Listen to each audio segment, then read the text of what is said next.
Hello guys, give me one moment. I think we are almost ready. Yep, it would seem that it is all right, guys. Lovely, lovely, lovely.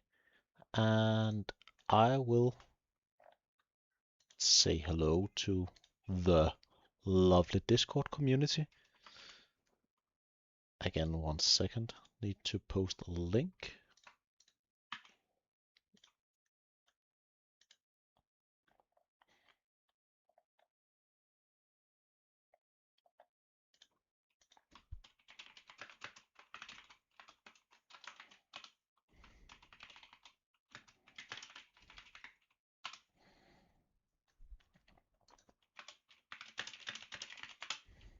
And I'm ready in game. And it would seem we are about to be ready. Let's see if it works. Still learning how to set things up. Getting better at it, I believe. It would seem we are about to be ready. Let's see if it works. All right. All right. Hello guys, welcome back to the stream. It's gonna be Baldur's today casting, as I already casted most of this match. We are finding ourselves in part 4. It's been a long build-up, but we cut off last session just before the actual big engagement. We've got Lerrike commanding Persia, and also we have, Lerrike commanding Rome, facing off versus Cliff commanding Persia. And we should be. It's the last turn before the actual fight commences, I believe. We've seen Rome starting to use his civics, starting to really get ready for this actual engagement, whereas the Persia has been building up for a long time. We are having a bit of an issue up top with the Roman forces being preoccupied with clearing for multiple sites. But just to recap real quickly the current state of affairs, we have Persia ahead by a little bit in military, but for all intent and purposes, the science is pretty equal. With one exception, we are having Axemen on the side of Persia, whereas we have Hastatus on the side of Rome. And I'd give the edge, honestly, to Persia, as they will be fighting basically in their own territory, and they have a Sentinel Hunters bonus, so they should be in for a pretty decent match, pretty good fight right here. We may have a sort of short session, but we shall see. The economy for both players are sort of equal, I'd say. If we go to our Persian player, not a great difference. The orders also sort of equal, I'd say. Pretty equal overall. And the capacity to actually produce military, maybe a slight edge to Rome, but not by a long shot. And one important thing, family opinion.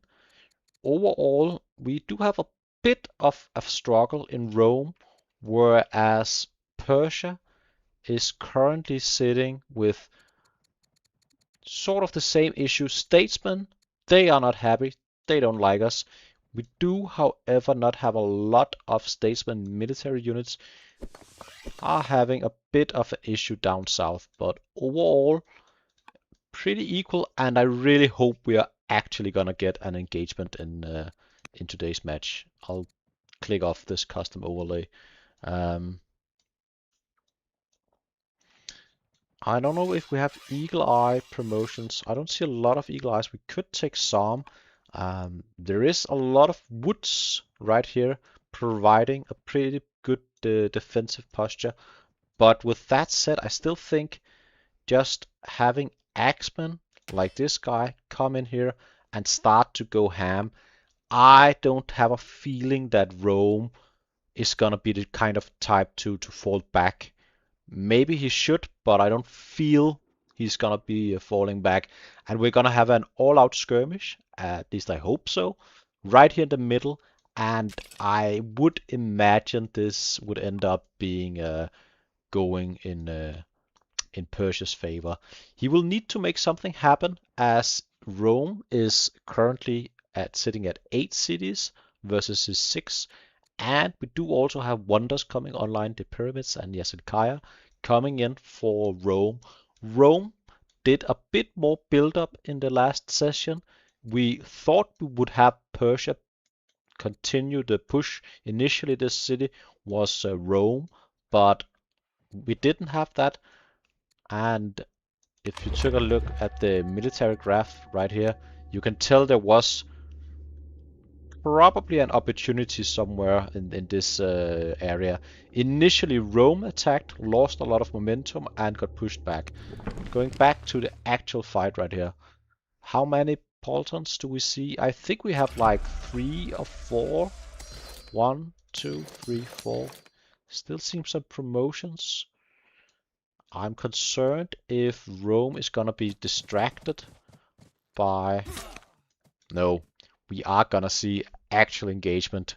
We are witnessing war, ladies and gentlemen. Ooh, we also did do a great pullback of the units up here by Rome. Probably a very good call. One of the reasons maybe we should have engaged last turn, but nevertheless, right now we do have our actual axemen capable of doing a lot of damage in this fight. Let's see how we start this engagement. We're gonna get at least 1 spearman, and I would imagine a lot more. A good start.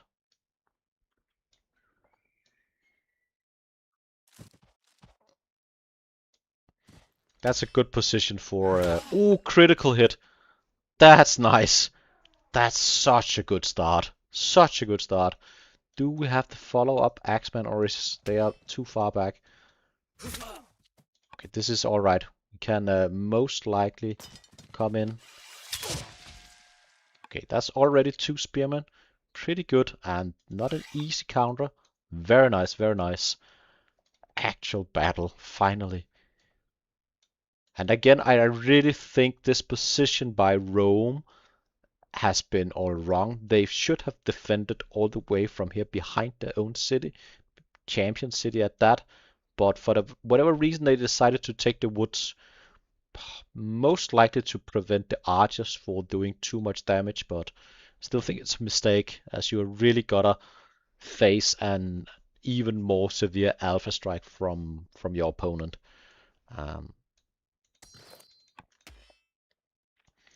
The reinforcing axemen are still 1 turn too far away, so we should probably attempt to move them as well. I think it's gonna be sort of difficult to get more kills this turn, as we only have a little area to actually engage right here. Maybe we could use militia to just soak up 1 hit from these guys, so that we don't get a retaliate hit.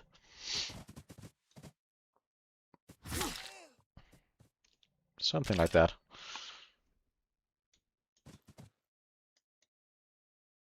Just moving the spears in and taking control of the woods, I think that's reasonable.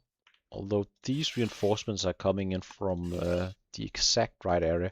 We don't see any routing units so far in the Roman Empire, at least not as far as I remember. Nope. We are having a chariot. Oh, never mind. We do have 1 chariot, so we do maybe have the ability to set up some good route change right here, but we'll need to set it up. Moving forward with the archers, they're gonna do pretty decent on their own territory, so pretty nice. It's unlucky we are fighting with our hunter's family being upset If we had attacked early, we would have had an opportunity to attack into an angry family from Rome while we were still content with our own family. But we shall see, we shall see. This is clearly bait, this one archer. He's hoping that Rome is going to overcommit and go for this archer. And I am guessing we will see an overcommitment. Maybe maybe not as much as I initially thought. But the timer is running down. We do have a lot of bank. We do have 6 minutes of bank. Not sure how familiar the players are with the actual banking. They both have a lot of banked resources up here. If you're not aware, you have the ability to extend your turn timer by pressing this little button, this hourglass up here. You can have additional time in your turn for those key moments. Um, the Danes being a bit annoying, the rebels being a bit annoying, but overall still a pretty decent first attack by Persia.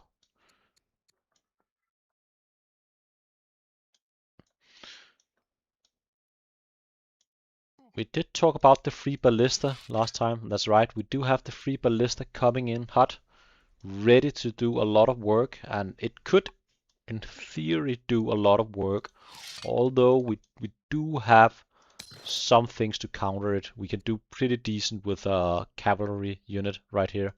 So we shall see how much damage it's actually gonna dish out. What I'm more concerned about is we are having quite a lot of these Hastatus. They are gonna do pretty good versus all these spearmen. I'm I'm concerned for what's gonna happen. We do bring it out just like that. Are we gonna force march it? I feel like Rome had a tendency to insist on fighting on the absolute front line of his empire. So having this ballista being pushed forward, I wouldn't be surprised having him force march it even further to do additional damage, which would make for a pretty big mistake as far as I'm concerned. I would absolutely not attempt to push further forward. I would fall back, but I've said that before, so I shall attempt not to say it again. I guess the northern side here is going to be attacked eventually by the Vandals at some point. That's going to be annoying. And what else is happening? Okay, how much are we going to fight back here? Yes, we do see it.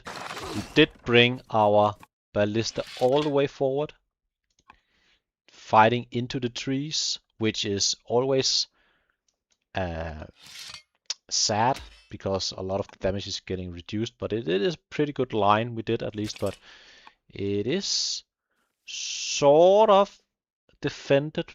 There is a lot of river in the area, so it's very difficult to get a good angle on the ballista, and it is in the woods, so getting in and dishing out a lot of damage, it's not gonna be as easy as one might like. So perhaps this is actually the perfect play. I'm not certain about it. I think it is a bit risky, but maybe it is actually gonna pay off pretty well right here. We've at least killed one axeman. Did Persia bring up? No, Persia didn't use the orders last turn to also move his axeman. So the axemen are gonna be a bit delayed, although one axeman is gonna finish in this city.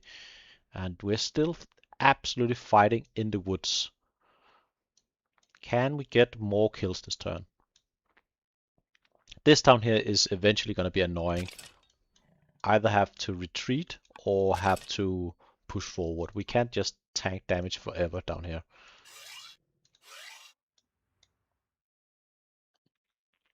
And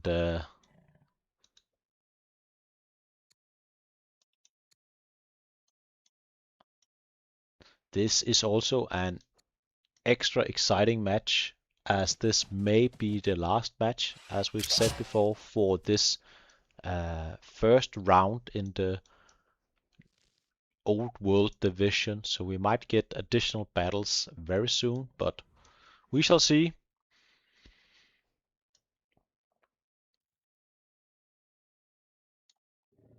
Scientific is, is loving it in the chat.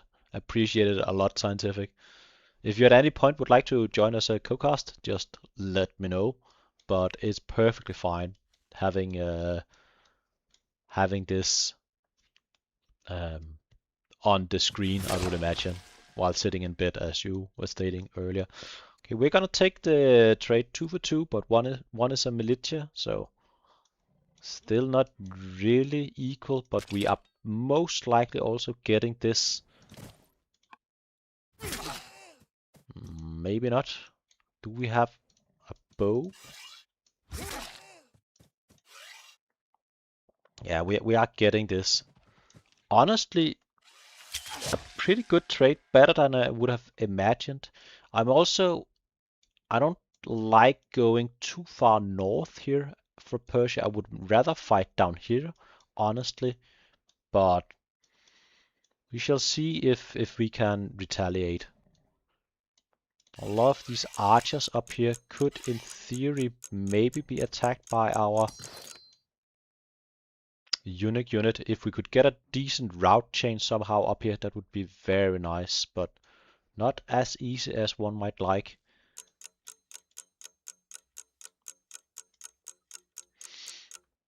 Thank you, Sion. Thank you, Sion. And already 11 viewers, which is pretty good. Hello, everybody, and happy Sunday to you guys. Okay. We killed 2, we lost 2. Sort of equal. A rebel unit spawned. This isn't gonna feel great.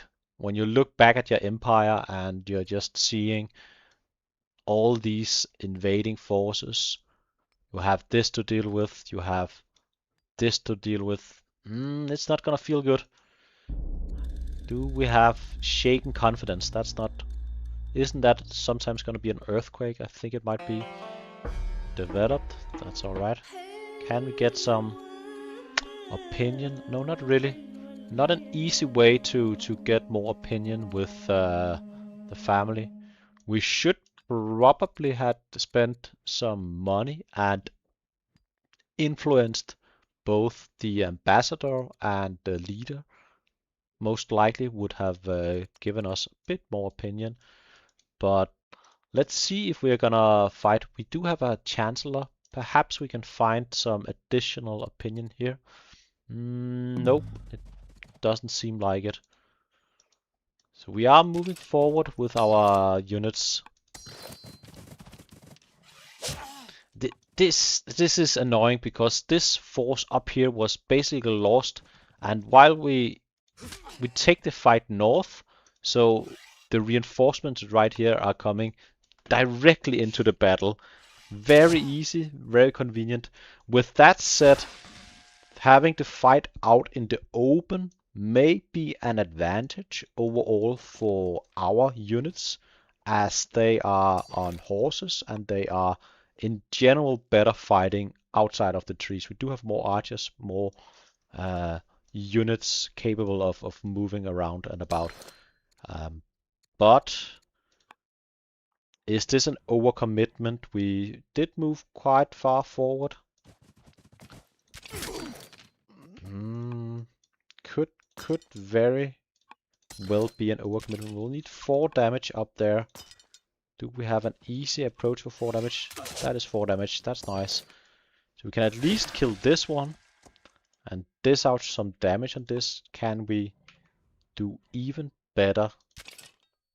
It's not easy to get through right here. I think this is maybe a bit overzealous for Cliff moving all the way up here. We are sort of splitting the front, and I don't like it. I would instead have gone all the way down south here and fought from this direction instead. What are the forces look? A lot of neat reinforcements coming online for our player commanding Rome. However, we do have battle line. Battle line is gonna make a difference, hit the battlefield in around 3 turns, but I think we gave Rome way too long to actually prepare defense right here. Are we gonna get an additional unit? I'm not certain.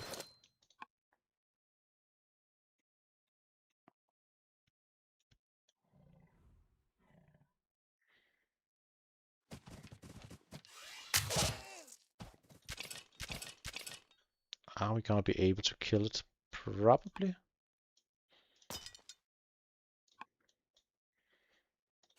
But it's a shame we have Sentinel and we are not fighting with Sentinel. Although, I guess it's difficult with the trees being part of Rome.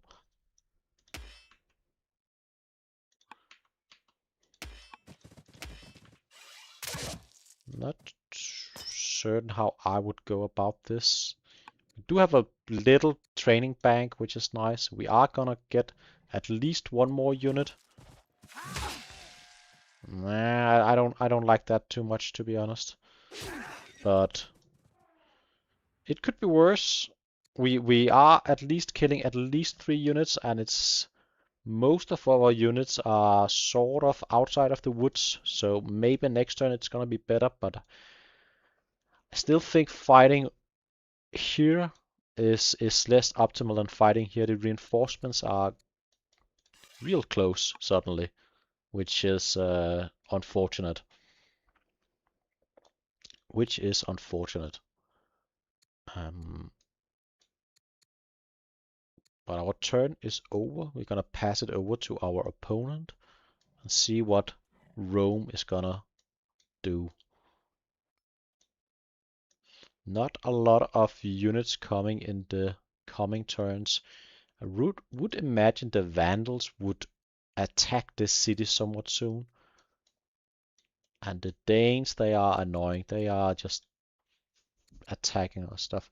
We could maybe, as right now, we could maybe make a peace deal with the Danes, and then we wouldn't be raided. If we only have a truce, we will be raided, but we shall see. This is gonna once more find a lot of value, even better this time around. Moving one forward and attacking up here could do a lot. We do have our chariot capable of going all the way forward right here. Could come up here, attack in here. This one shooting up here, doing a lot of damage. I think we could do a lot this turn as Rome, possibly, but it's a very difficult turn to calculate. You probably have to play it a bit by instinct. Probably get our Hastatus out and actually start doing the damage. That would be better. But this position from Persia, I don't like it. Okay, nice having a tactician on top of our Bolton cavalry. It's gonna dish out a lot of damage. I sort of missed that earlier.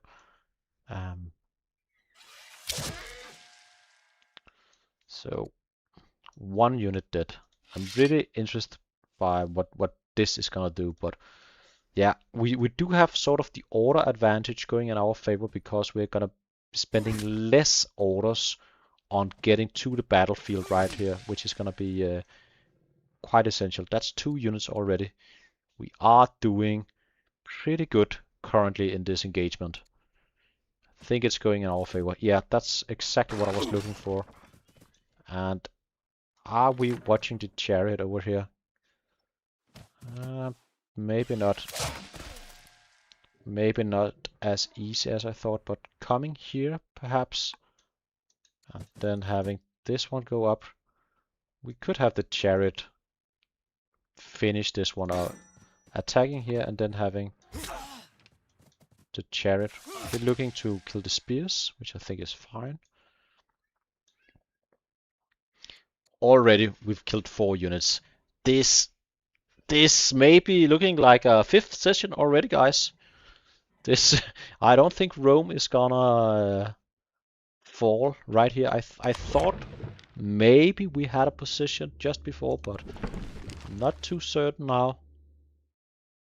It's still a bit too early to say, honestly, but how are our unit gonna fare right here? Maybe when we actually get to the open field, these units are sort of low.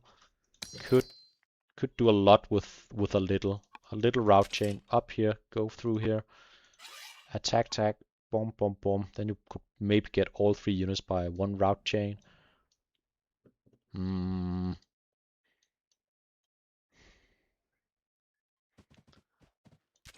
Chat, who do you think is gonna win? Which nation would you like to take control over right now, right here? Who do you think have the edge? I honestly think it's difficult to say. Early in the game, it was no doubt Persia, or it started by being Rome overcommitting, but then Persia definitely had the edge in a potential attack right here. But I think they've been waiting for too long, wanting to get Axemen online. But again, we've only brought 2 Axemen in, and they've already died, so they didn't do a lot. No reason to wait 20 turns for Axemen if they're just gonna die immediately. You have one vote for Persia, and I can see why, but I'm not too certain. I think these small issues back home along with family opinion is gonna add up over time, although it's not flawless in Rome either. We have an excellent opinion with our brother-in-law right here. If he should die, it's actually not the opinion, it's the entire religion, which is nice. So maybe it's all right.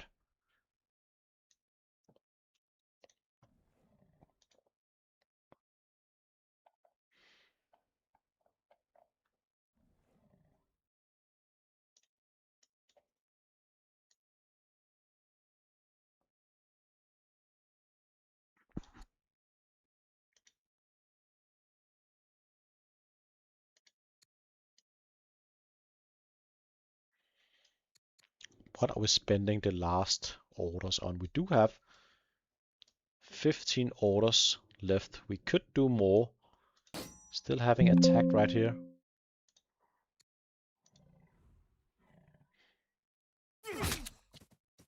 Oh, now we did attack.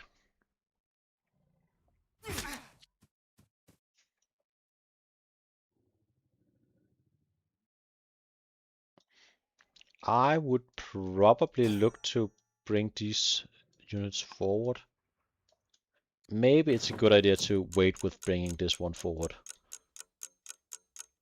Maybe having it just threatening being here is in itself enough. Going for this one down here, are we?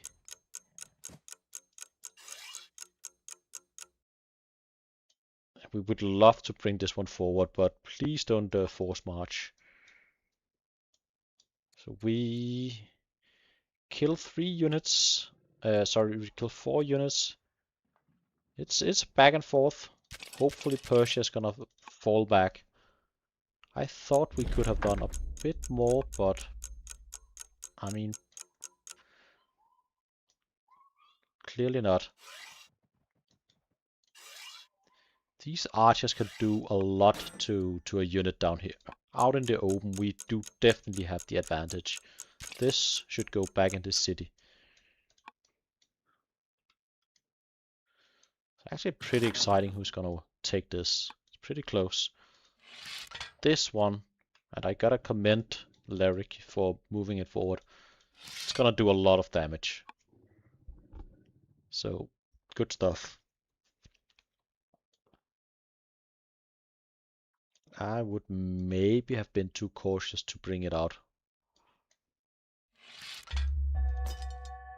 Going back, do we have any nice declare war on the Vandals? I mean, that's not really gonna be great, but we've Grand Vizier.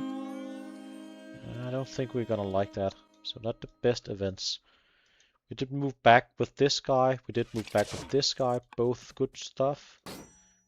This guy is overexposed, so an archer and another archer is gonna be able to kill this one. That's very nice.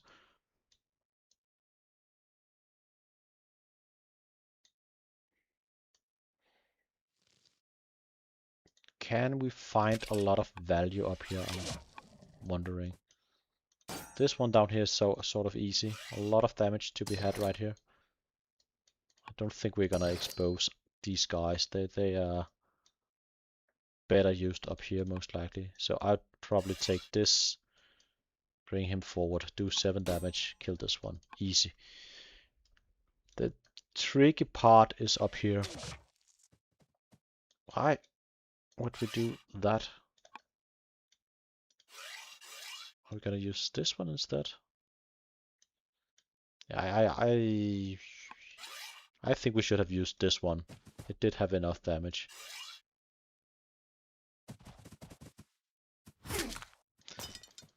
It seems to me like we overcomplicated killing this unit down here, but I mean, it's fine. We got it. We would have used less orders with this one and getting a kill. Now we only have 30 orders left to finding some value up here. We would like to find some value, I imagine. Are we able to find a route chain here? 7 damage. Only 7 damage, unfortunately. 4 damage from this guy. So most likely I would go here, do damage down there,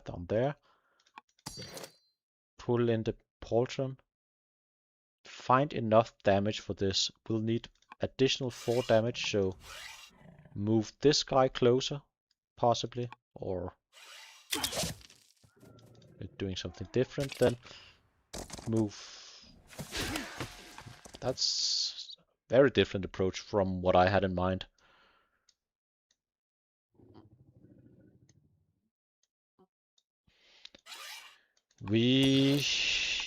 I don't think we gotta be more efficient about our order usage in Persia. Having to go all the way around, while it may look flashy and all good, we need to reinforce. We need to bring everything to the front, and this is gonna be annoying. We're gonna be missing 1 damage right here, so 3 damage. Attack in here. After this, we are not gonna find a lot of value, which is unfortunate. That was a good move. That was a good move, finding this archer. So move this one forward then and deal with this one most likely. That works too. Equally fine. I mean, we at least killed 4 units. It's gonna be a trade 4 for 4 for this turn at least, but this trade down here, that was really what we were looking for. I think we in theory could have gotten these 2 units maybe also. Not certain though. If we have brought up 1 or 2 of these guys, maybe. Having these back here is nice if Rome oversteps. What are the reinforcements looking like? We have spearman, archer, spearman just finished, chariot, spearman, so both are attempting to reinforce. Overall, the reinforcements are looking better for Rome. We'll have more and better reinforcements coming. Looks like we may be cursed.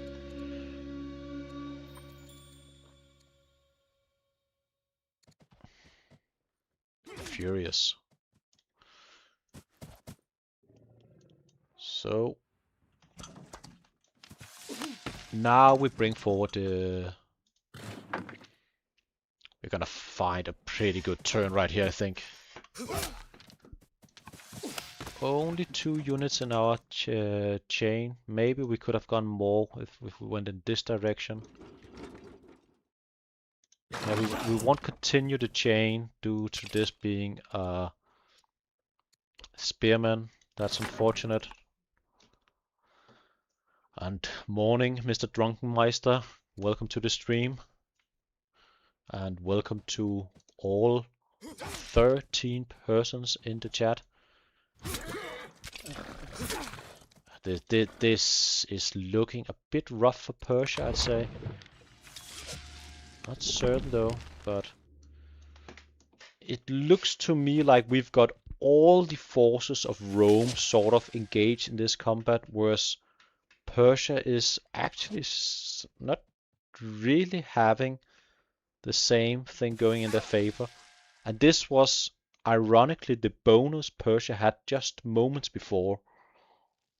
Just when I was analyzing this combat yesterday, we were all saying this is looking so good for Persia as the battle is going to take place right here. Rome is stuck up here and is going to face Vandals and all sorts of issues. Nope. We have the battle right here, outside of our borders, outside of our sentinel bonus, and it's actually the family opinion in Persia being the issue and Persia being raided and having rebels. So it's gonna feel bad for Persia. This is gonna go down a lot faster very soon. Already killed 6 units. We got a lot of good stuff up here. This front up here is sort of broken. It's a long way back now. You have to go around, not be getting home anytime soon. So you may overcommit to defend it. This, I'm not feeling it for Persia. I really thought they were in a commanding position just 3 turns ago, but this could go.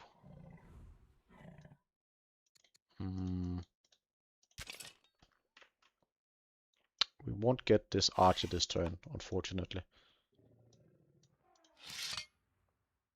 This is exposed.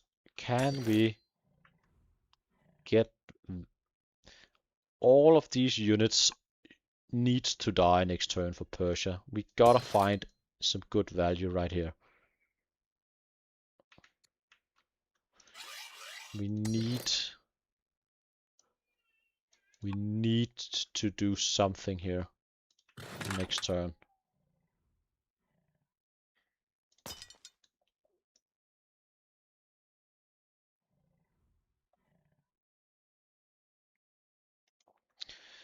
I don't know why Persia opted to go north.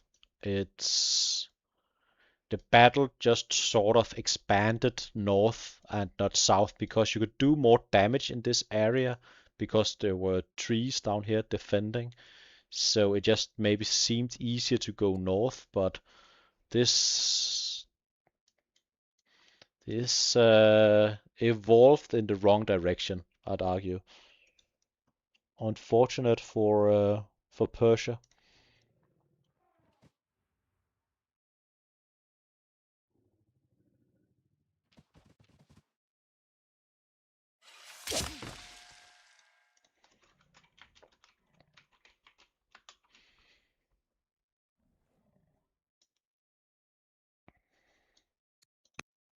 Ooh, nice. We did find the last damage for this archer. I didn't see how, but good stuff, good stuff. Very good stuff. And someone fixed the stream for me already on the Ank website. Appreciate it. Thank you. Thank you, admins.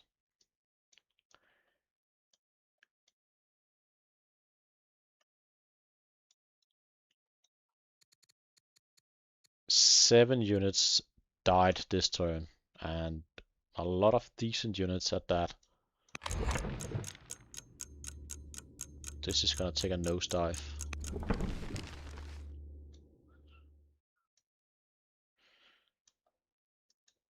Maybe we can get some value right here. Could be the case that these 4 units are sort of exposed.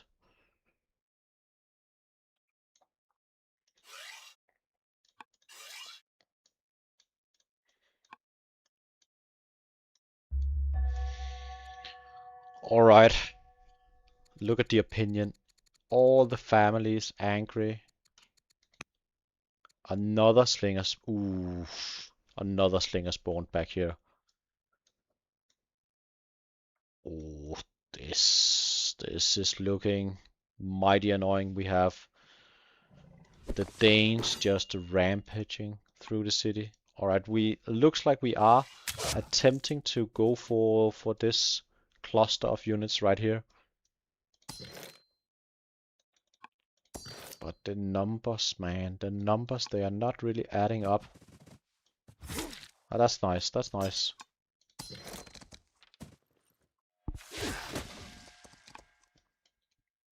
Alright, that's a decent start. How much further can we go? Maybe bring...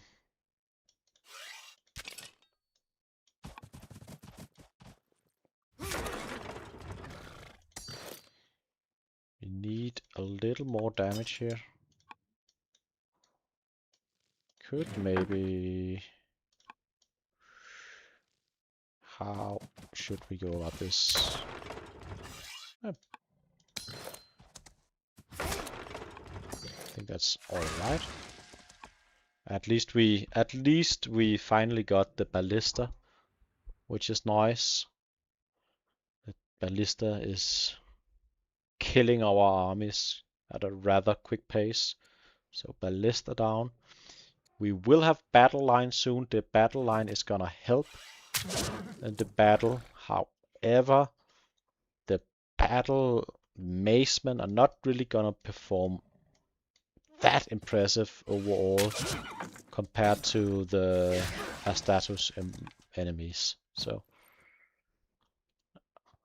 at least we are killing some units, but look, that's what I was saying before. We took a nosedive and our forces are split. We are sort of forced to do something down here.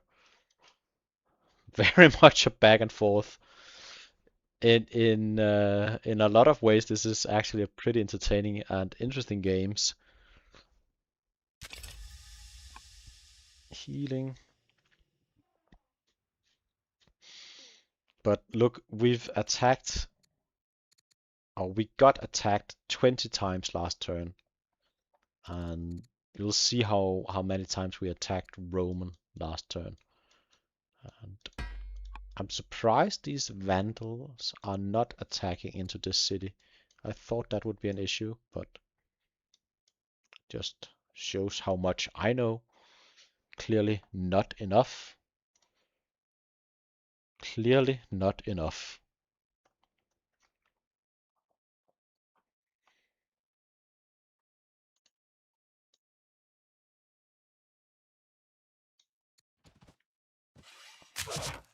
We are just overcommitting maybe at this point.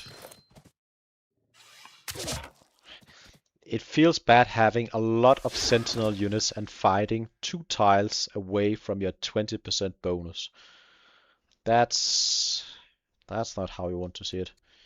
We got all these units right here, which is decent. This is a better position to fight in.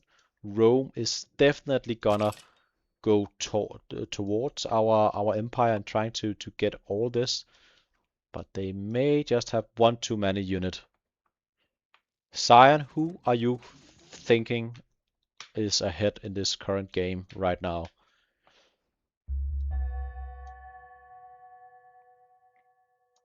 What is your take? Can't really afford any of that.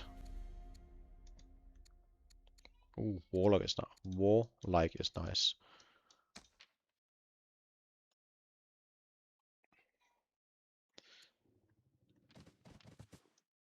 Only took damage from 15 units versus 20, so that's 25% of a difference between the nations. That's one unit down.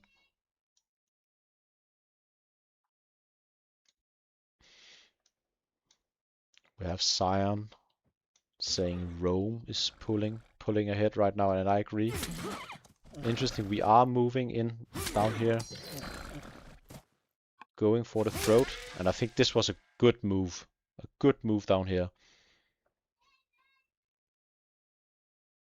The ballista died last turn, Sion. He did lose the ballista. It died right here.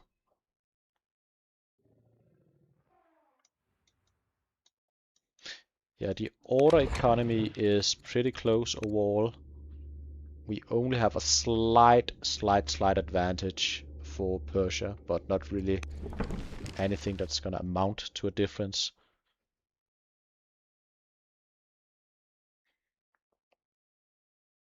There is still quite a long time for longbows, I'd say. Our science is not really gonna take a bonus card anytime soon. It's gonna be 8 or 7 turns.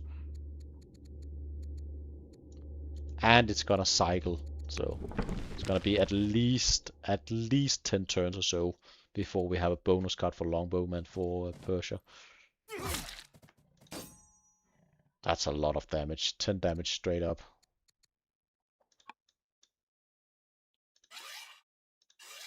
Oh. These colors are difficult to tell apart for me. God damn it.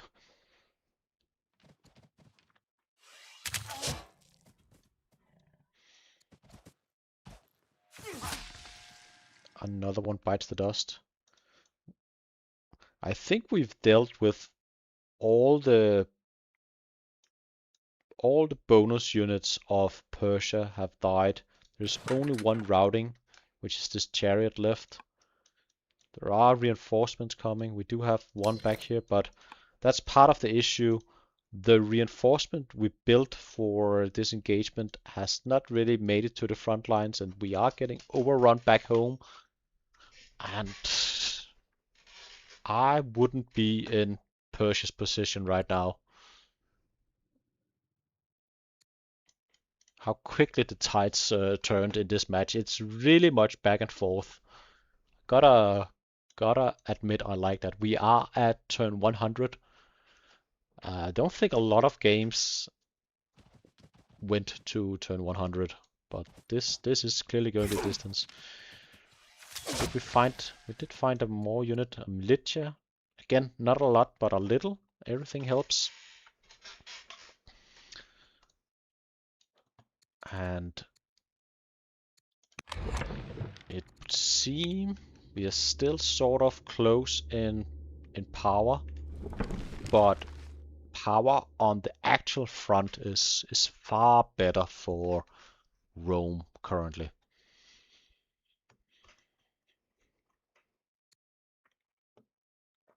Not the greatest value this turn. We did get 2 militia and 2 Paulton cavalry, but I still think it's worth it.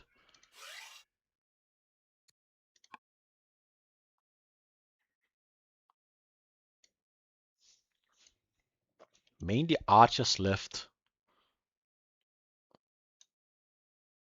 and not a lot of those. We have land consolidation soon.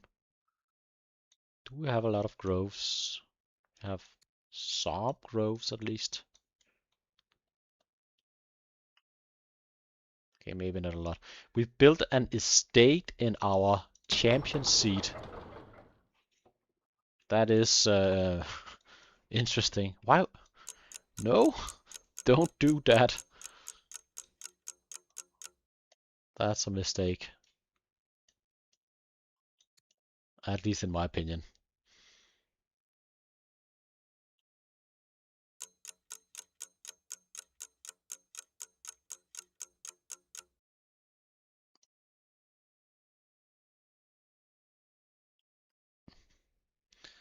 I don't know what. Again, I am. Maybe the players don't know they can extend the time. Neither player have ever used the extend time. I don't think they are too experienced in multiplayer.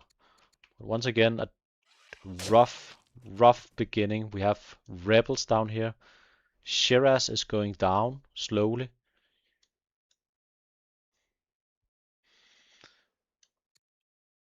I don't think you can destroy. There is a question if you can destroy an estate, and I'm pretty sure an estate is sort of like a wonder. If you build it, it's gonna stay there forever.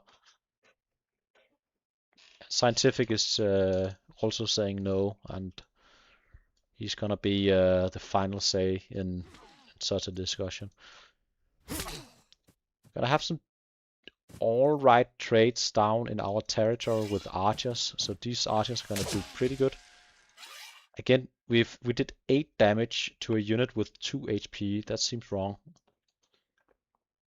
Could we have done that better? Maybe.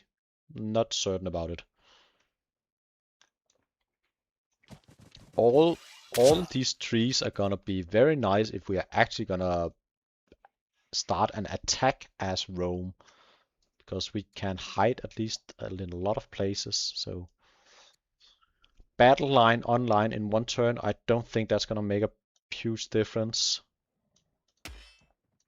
And these 2 axemen, we delayed our attack like 15 turns or so to have axemen when we went in. And we got 1 axeman in the beginning, did a lot, and then we finished another in this city.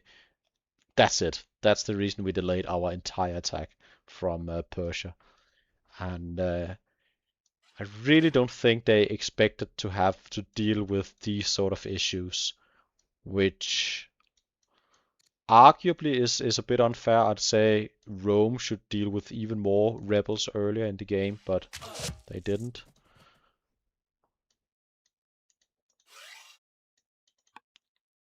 This guy here is just going on an adventure, clearly.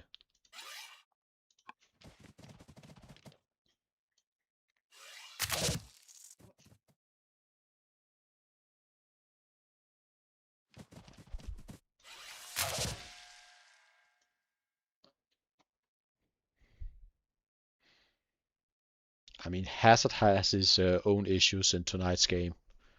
He's got his work cut out for him, I think, in that game as well. I'll not say more about that game, but Hazard is gonna fight Alcaraz later today in the second session. Yeah. At least we have the access to deal with the invading Huskarls. Oof. That is a lot of units. That is a lot of units. And again, I don't know why the Vandals are not at all attacking into Rome.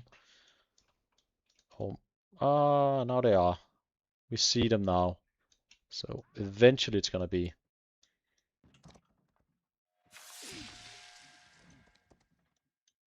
Yeah, we gotta fall back.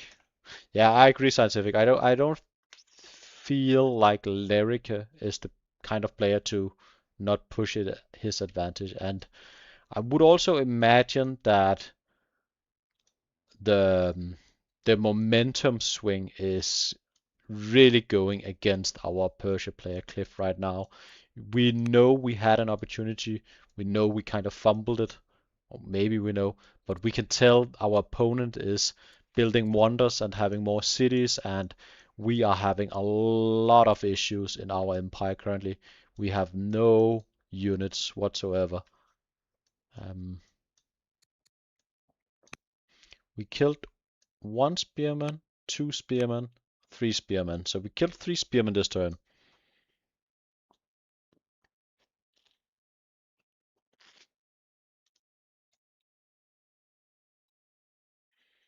So again, we lost 5 units this turn, we killed 3 units. Power is very equal, honestly. More equal than I would have expected. But the position, the momentum is heavily favoring Rome currently, and it's their turn to do an attack. I'll probably get a few units this turn. But maybe not that many actually, because we are mainly fighting versus Sentinel Archers in their own territory. So not the easiest units to kill, to be honest. We may look at session 5, guys. Attacking into this position with 2 forts, Hunter City, and archers. It's not gonna be easy. Not at all easy.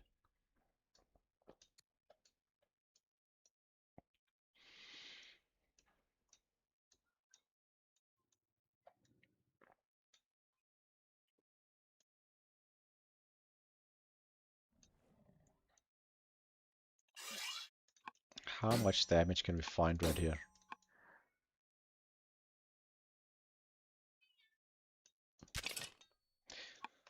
I agree, Scientific. This has been an incredible game in its own right for 2 players. I don't believe they are too familiar with the multiplayer setting, and they've really done their best.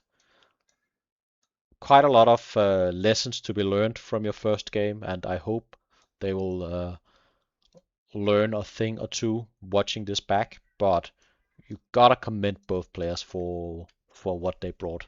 A lot of fighting spirit, but it's not quite over. Not yet, at least. We still need to actually close out the game as Rome, and don't forget we did lose quite a lot of forces as well.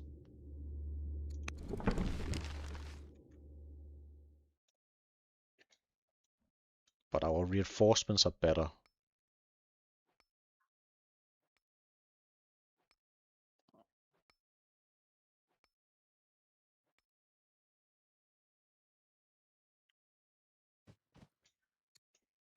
Seems like we are ready to make some moves. That is 1 unit down. Where's this one? Kind of standing in a curious position. This is a Persian.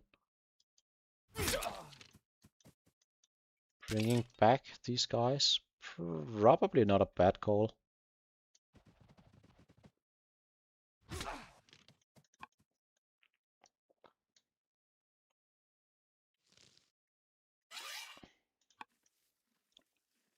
It would seem Rome is also maybe running a bit out of steam.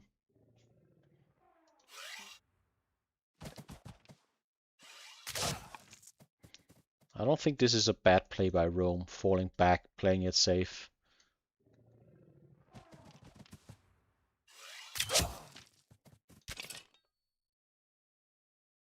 Not at all a bad play.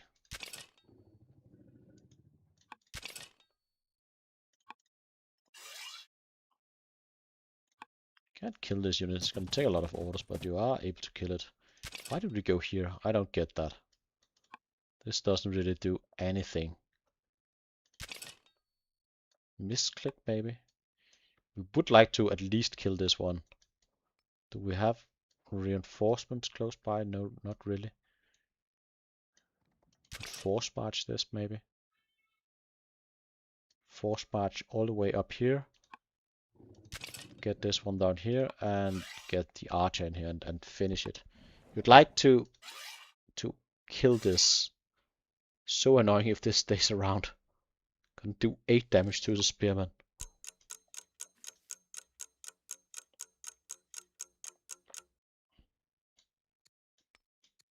I agree. More chariots would be very nice.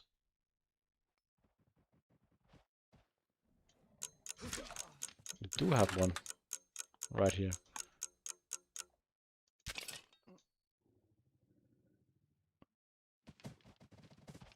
I think we made a mistake right here. This guy should have gone here, and yeah, we still had 10 orders left. Clearly Rome is not too familiar with multiplayer. Here's a tip for you guys. You can extend the time by pressing this button, this hourglass. You're gonna add 40 seconds to your turn, and yeah, it's gonna help out a lot. We lost a worker down here, but only one archer. This archer should have died, but maybe it's gonna pose as the perfect bait. It's kind of funny. They basically equalized at the same spot. They both ran out of steam at the same time. Ooh, yeah, ballista for Persia. It's a good pickup. You'll love to see it. We are sort of clearing house. Look at all this. All this pretty annoying raiding. We are dealing with the Danes at least.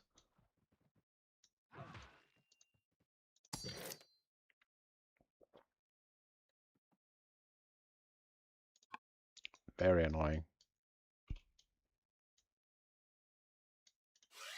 Are we gonna, in my book, overcommit and move forward and try to get the last? Maybe go down and get this one wouldn't be bad. Think that would be a pretty good choice actually.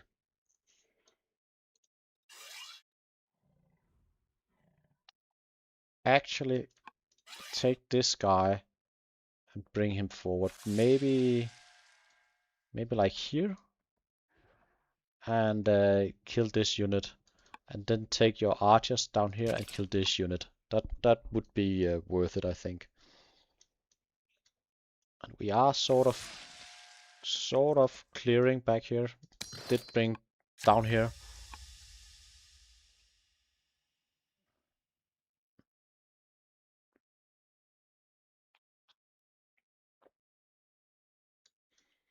I'm not really making a lot of videos currently, scientific.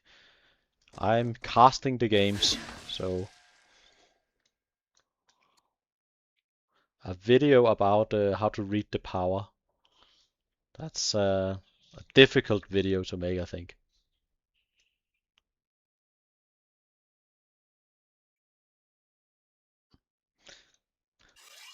But there is a lot of inherent strength in defending right here as you're fighting into Sentinel. And there are two forts, so I don't think it's necessarily the best move to move forward too aggressively. Honor just would go hard on in these woods.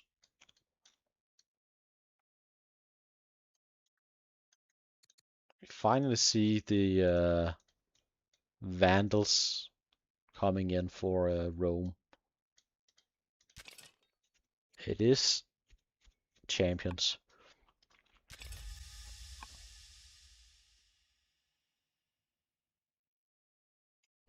Yeah, we're not really committing to the defense right here.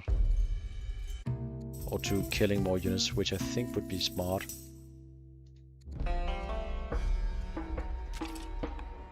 This guy should go here, kill this unit. These guys could kill a unit down here, I think.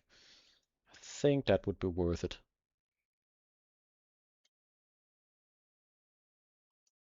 But I've been wrong before. There is a chariot right here. Maybe it could do some good route chains. Maybe it's actually better to just fall back. Let it slide. Let it go, basically. Commit to, as we are defending our back. We gotta deal with these issues. It's so difficult to push on when you're having rebels in your kingdom. But we do have a lot of rebels. Fled from battle and famous.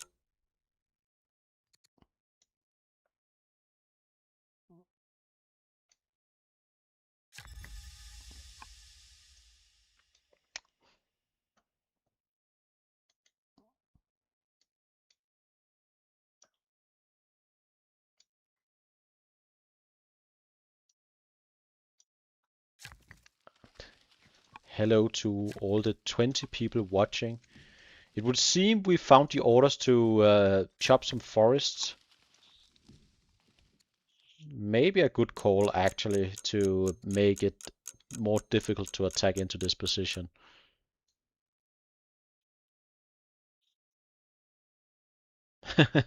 Yeah, I believe we're gonna see a part 5 of this time. It's already been an hour, and it's gonna be sort of difficult to push into this, so this is never gonna end.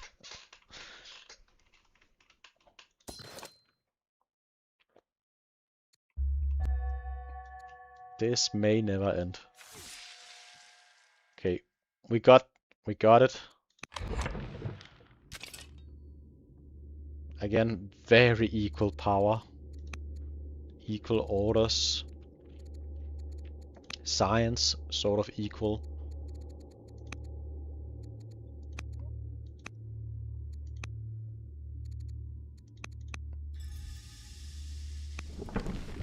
Most metrics are pretty equal. And we go back to fortification.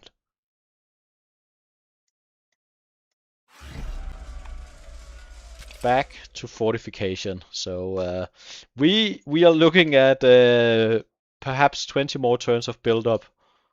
I don't think Rome have the capacity to actually push in, and I don't think Persia has either. So um, maybe we'll look to settle the Vandal side up here.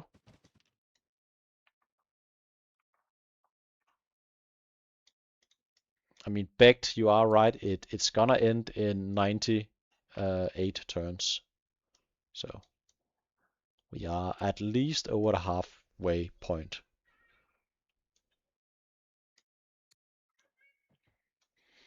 Our leader in Rome is severely ill, and our heir is our pretty good sister actually, but she is also quite old. She's older than us, so she's not gonna sit on the throne for a long time. Do we have anything better? We do have a lot of options for an heir. I would probably go with, let's see, like something young. Maybe this lady could be decent. Affable commander. I think that's alright. And she's not too old yet. Could maybe also go with a judge. Not sure we're looking at a judge currently, so maybe the commander would be my choice right here. I see why you would go with this. She's just so old. Yeah, I don't believe either player has researched drama, so no music. I would wish the developer enabled a button in the menu right here on audio, and you could just say enable this to play music while, and then you would also get the music.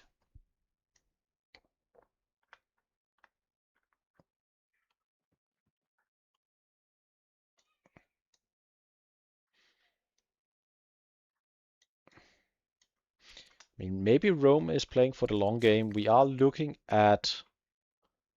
Ooh, we've started a new wonder, the Great Stupa. I missed that. So another wonder is coming, which I think is honestly a good call. It's a pretty decent wonder.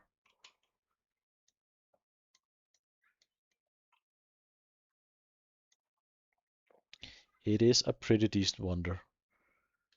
But yeah, we are back to having this lovely just 45, 45, 45, healing up, licking our wounds.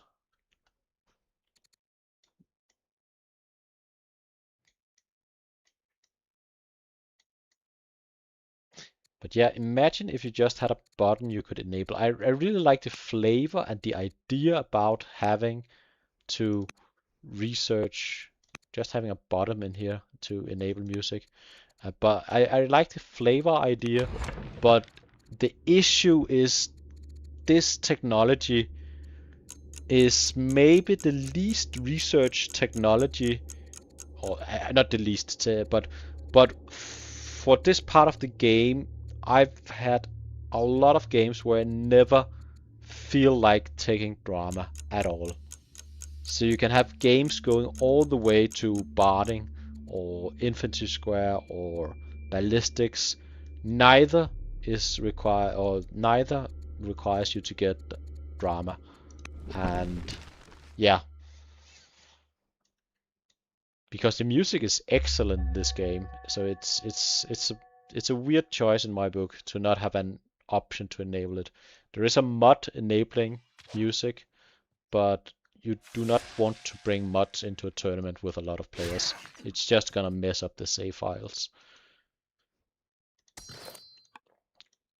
At least we are clearing our issues. It's gotta feel good. Maybe we will eventually get our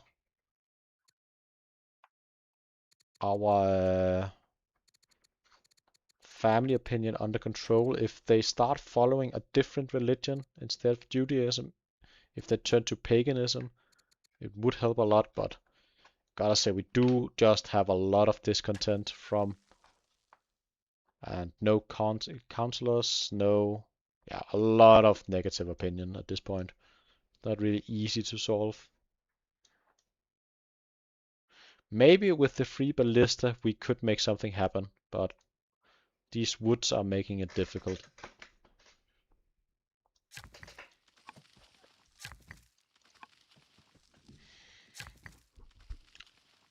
I think I've never seen someone chop as much wood as Persia has done this game.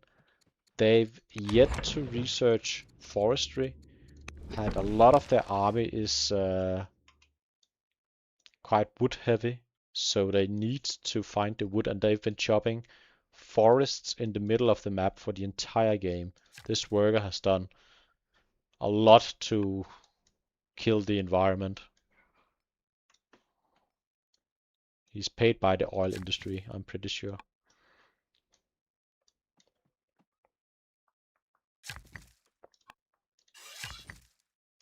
Even forced march this worker to chop even more forest, maybe. Hey, look! We are bringing in the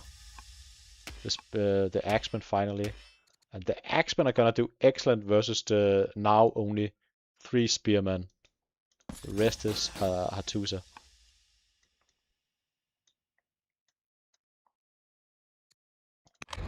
The discontent graph.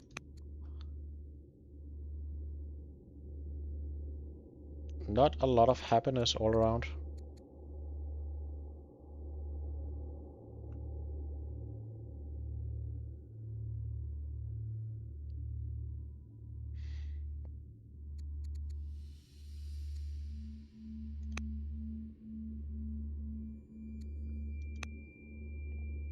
This is always a difficult graph to understand.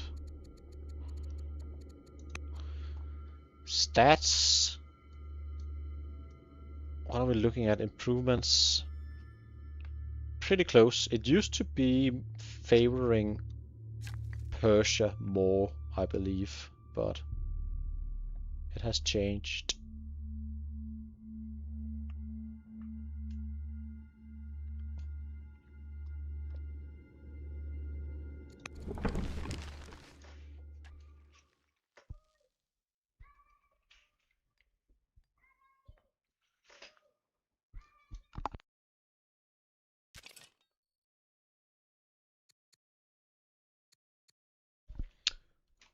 The Tetsudo, I basically never use it, but it is an ability to fortify with extra defense to ranged attacks, basically. So it's sort of like a better or different fortify. Not often worthwhile. Back to Rome. We just finished land consolidation. And we are moving units up in this direction, clearly looking to expand. I think this is gonna go up here and expand soon. We're going for portcullis. Macement could do pretty good, honestly, versus Rome. Not amazing, but pretty good. They are sort of equal um, to these guys.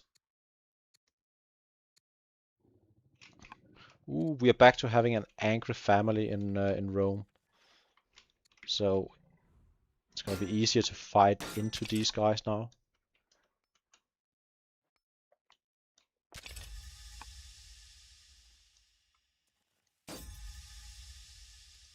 But I mean, it's kind of poetic how the military graph basically landed at the exact same spot. Now we can start over from the beginning and build up.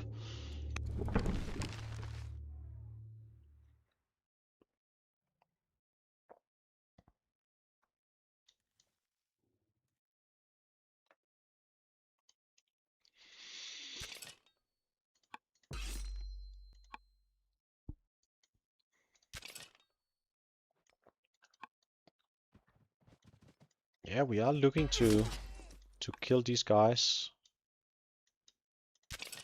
I'd like to at least kill one unit, because they can actually do all their dish out a lot of damage.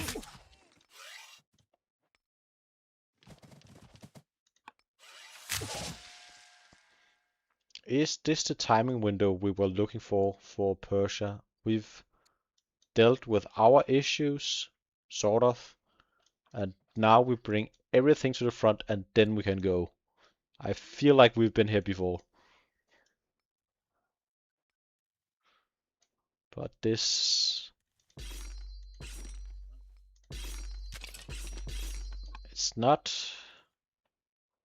It's not without effort to clear camps like this currently, but we are floating a lot of orders in Rome, so it's actually not that big of a deal currently to have 4 or 5 units deal with one camp, because we are not currently in a war at all. We're just coasting along.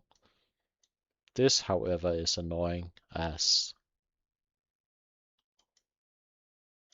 Yeah, this is annoying.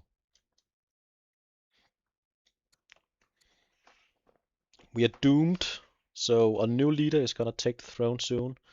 Maybe our quite old sister, although she is pretty good. What is that gonna do to our family opinion, I wonder? Currently we have a lot of excellent opinion due to her being the leader of the statesman family.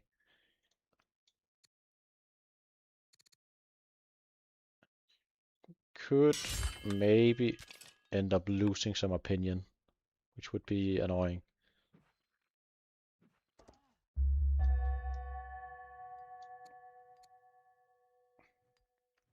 This guy is ill.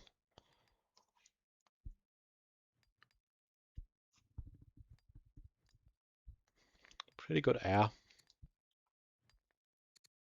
Scholar with decent stats. Oh, sorry. Tactician with decent stats. But yet this should be the last rebel in our empire, at least for now. Still dealing with raiders though, and quite a lot of them. I don't see us making any significant push.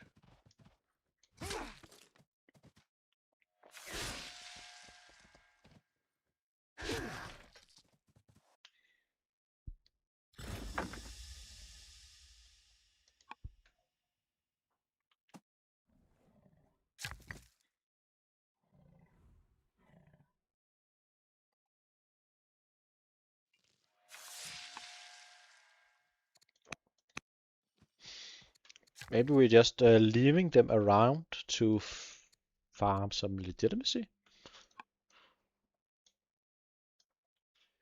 Do we have epics? No, we do not have epics.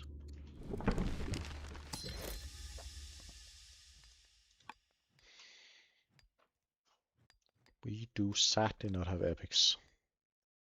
We could have had a lot of culture from epics.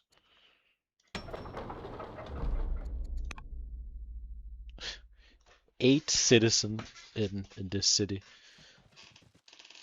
Not a single specialist. They are gonna cause a lot of discontent.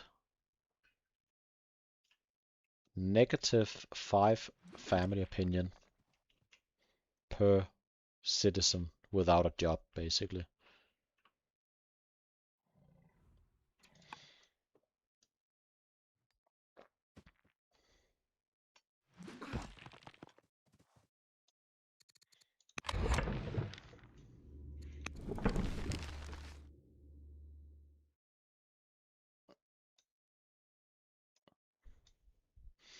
Stuff like this, getting a miner, getting a ship. Why are we building a ship? A scout? I'm confused. I'm puzzled. Why are we looking to build a ship in Rome?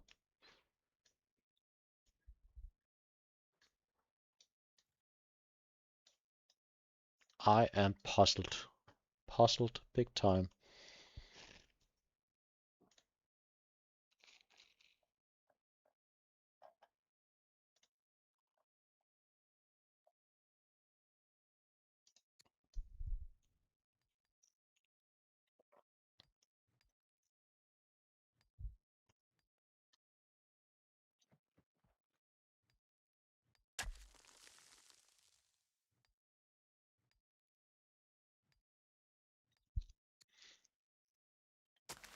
Can't spend a bit on worker turns, which is nice. Still having to chop some woods. Eventually we're gonna run out. No more woods in this area. So this worker, he's gotta come home.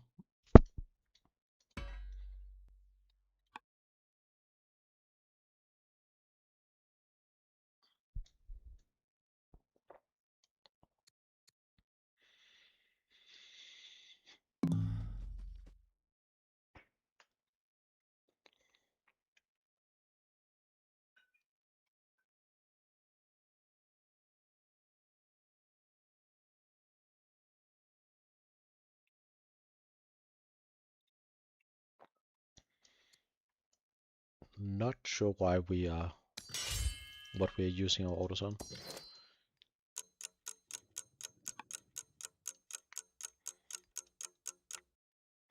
But nothing but units are being built.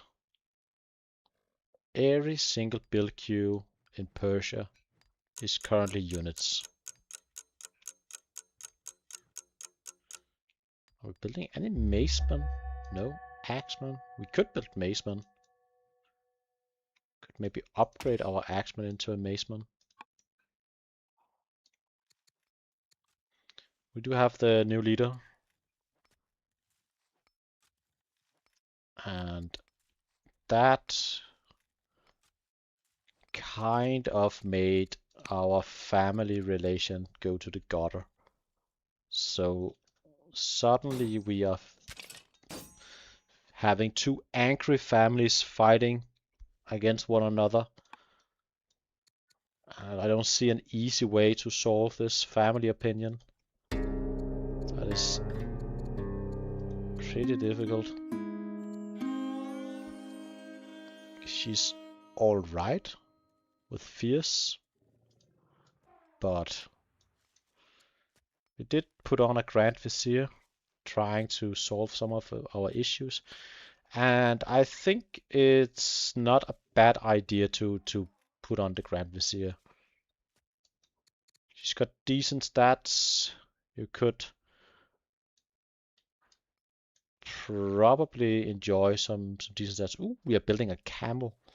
I like that. I like a camel. Camels are excellent, and this is definitely camel territory. So more camels.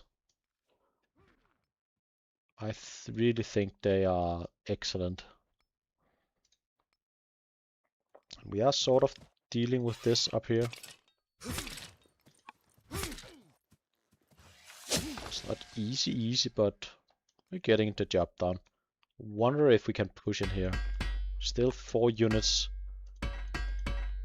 all quite strong. Bonus versus infantry, dealing 7 or 8 damage each turn as our champion family suddenly turned very upset. Could hide our archers in the forest, but not really a great value to that.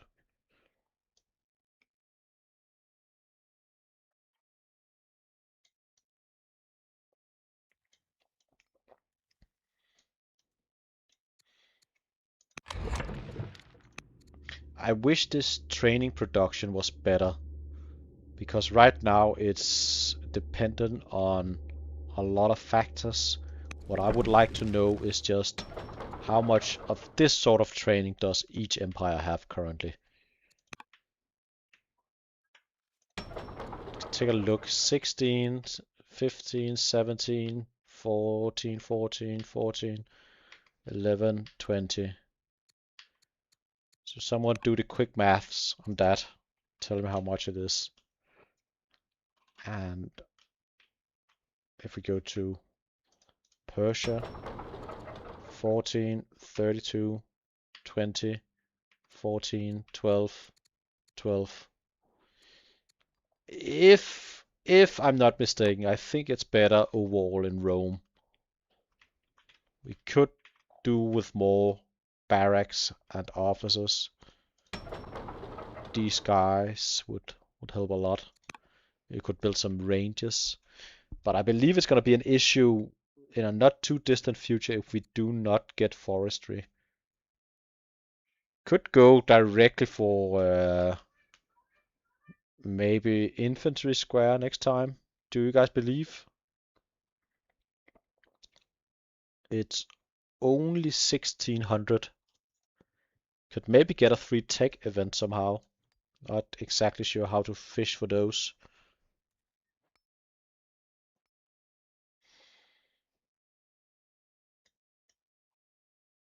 Does anyone in chat know why these two are not raiding this city at all? Is it the whole tribe is sort of on the same limited timer, and as this one is raiding, these are sort of put on hold? Is that how it works?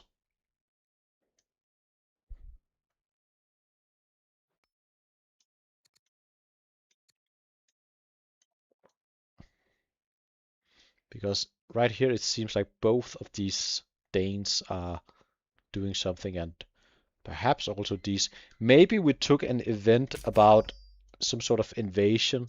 There's a lot of action going on in Denmark. This right here is, by the way, Denmark, if you didn't know.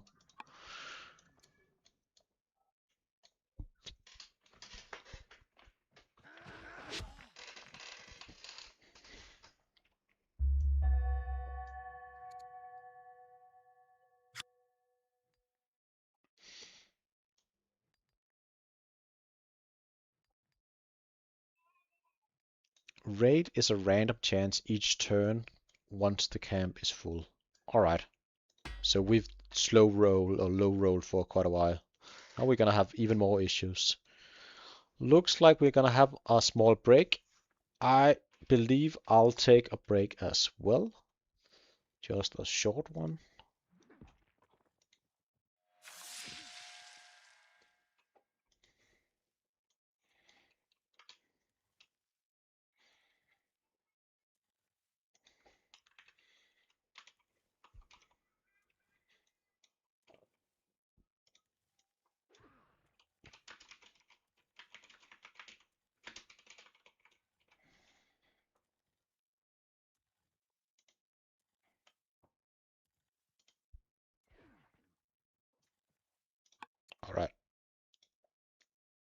I will be back soon, guys. Ooh, we got a plague. Interesting. Interesting. That can really mess up things and kill a lot of your initial leaders. We got a Doom King. You know what? I'll turn off the break for a little bit. I thought they would take a break this turn, but seems like they're waiting. We have the Plague event ongoing. A lot of units are gonna take a lot of damage. We may have courtiers dying. We may have generals dying, units taking damage. We finished our ballista, can bring that to the front.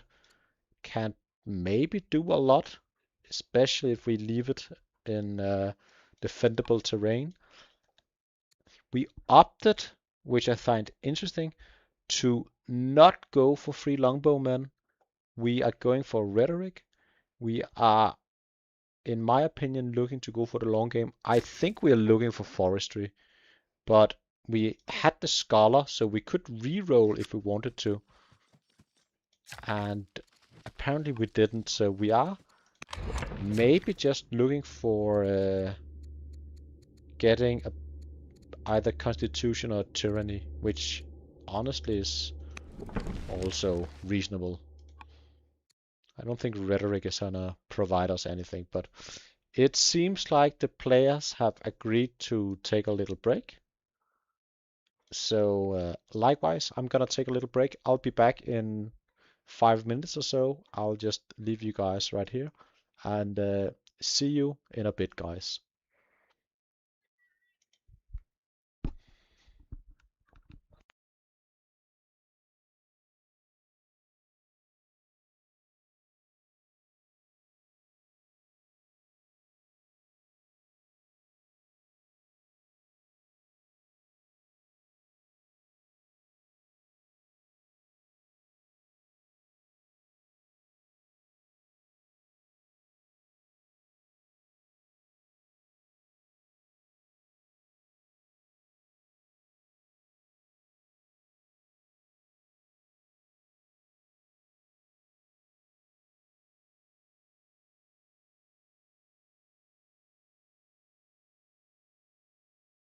In today's video, I'm going to be going over my top 10 books of the sci-fi fantasy genre with a list of honorable mentions as well. There is zero restrictions on what made the human experience of living in a hard, painful world. If Wheel of Time is the bridge from classic to modern fantasy, Malazan is the modern standard and understanding of psychology and deep characterization and world building, absolutely realized to a 10.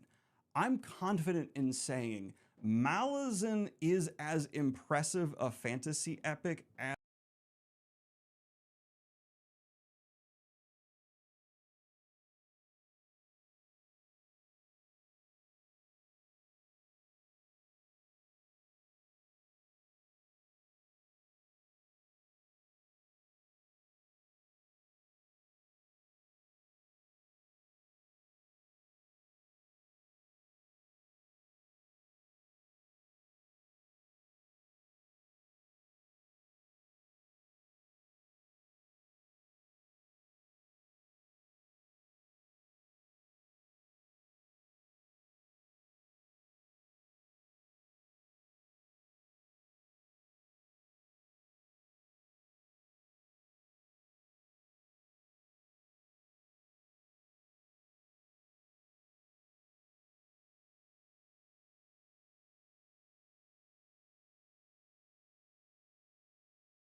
I believe we are back in business. I believe the first action just happened while we were gone.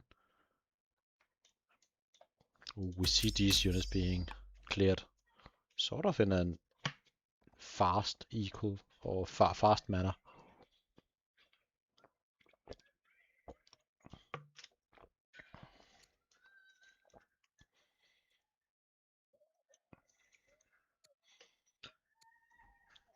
It's a pretty tactician we have as an heir.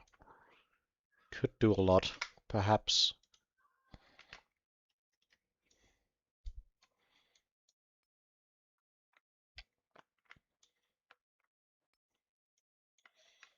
We see groves coming online for Rome, or at least a grove. Do we have more? I don't see a lot of grove resources. I might be blind. We do have one over here as well. And another one right here. So we have a few, but not a lot. Not a lot by a long shot. So like 3 groves are coming online. It's not gonna make or break the game, I believe.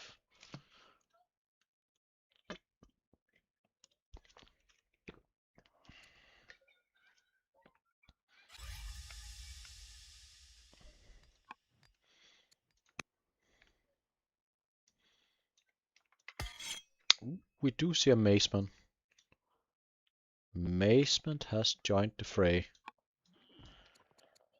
Ishtar is in the game, scientific.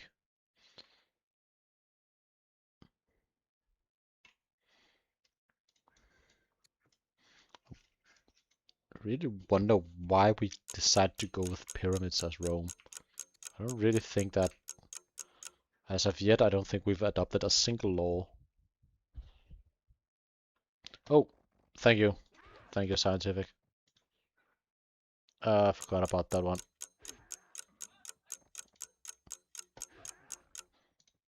This streaming thing is still very new to me. I apologize. Looks like we may push out and clear the Danes.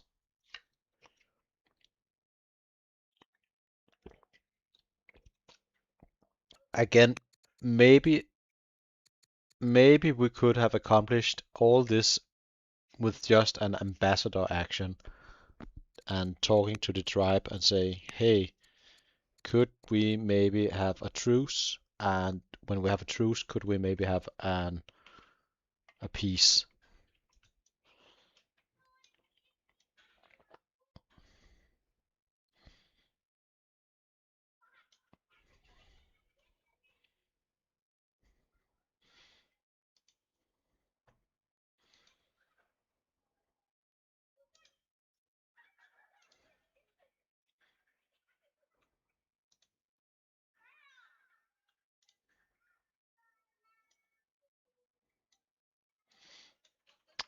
Back to Rome.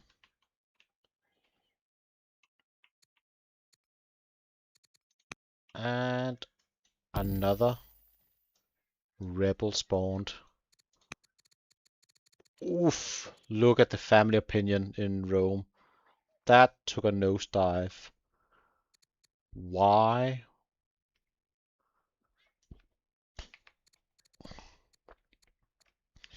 We are gonna have a lot of rebels in Rome. Maybe, just maybe, we're building forts, getting ready for being defensive, but this is out of our borders. The opponent could take advantage of this. Barracks. I love to see it. More barracks. But this negative opinion, this is veneration coming in hot, doing a lot of work. Going with freedom as well could maybe also be worthwhile. Having both freedom and veneration would do a lot to prevent us from having rebels spawning all over the place. It would bring it down to a 5% risk and not a 15.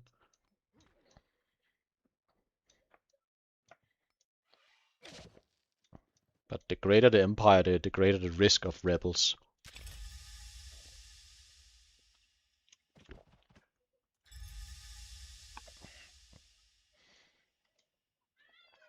Are we gonna actually push through, go north? We had excellent opinion with the statesman earlier when our current leader, was the leader, but not right now. Not at all. Two furious families and one upset.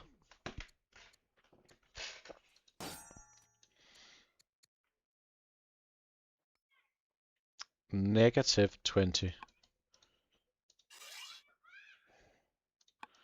But again, this is also a furious family, so it's pretty much equal in that sense. It's actually entirely equal. Is it within the realm of possibility to fix the opinion? It's tough. Is our family? No. I don't see an easy fix for this. Could be nice with our if our leader was from the Rider family or Hunter family, sorry.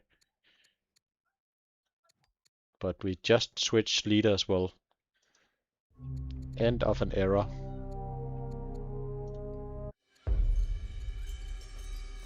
Nice science. That's a lot of science.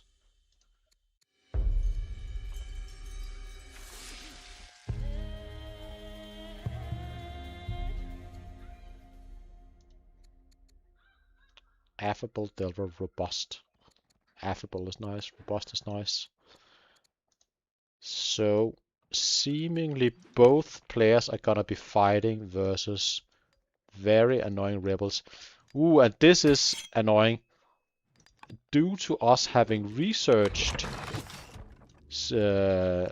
battle line, our rebel may be a maceman, which is gonna be even more annoying to deal with.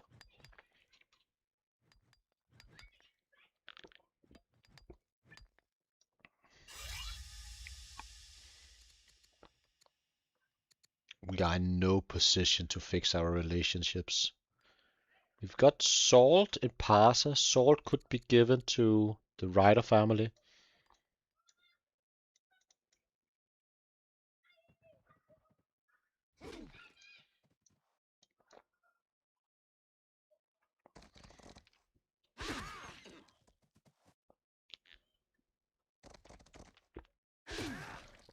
That's a lot of Danes. That is a lot of Danes coming in.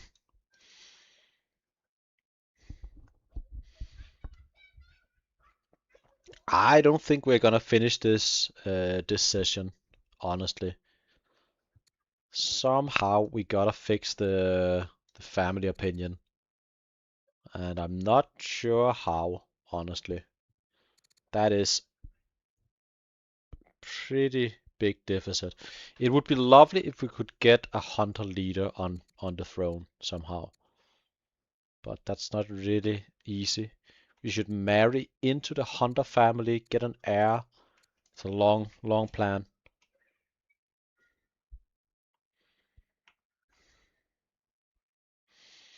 Yeah, the science is gonna be quite low in a lot of the cities. Discontent right here, negative a million basically, almost 50%. And we sort of have the same issues in Rome. Negative 50%, 6, 6, 5, so a lot of negative. We do have a lot of, and I like this, we do have a lot of specialists in this city. It's gonna help a lot. We are maybe getting some resources soon enough. Could give it to the families, but again, not an easy game at all. Could be... No. I don't see an easy solution to the opinion.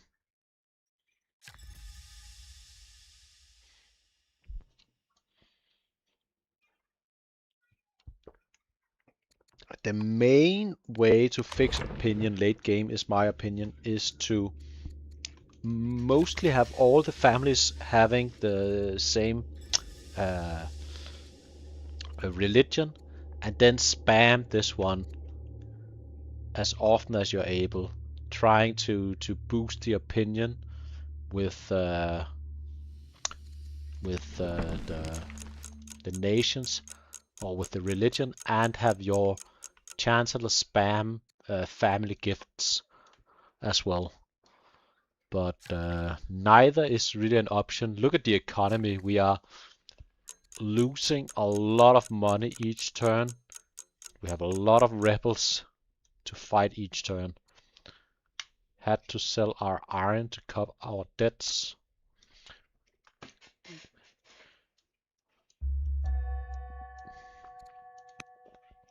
Here, another rebel spawned. Each are fighting.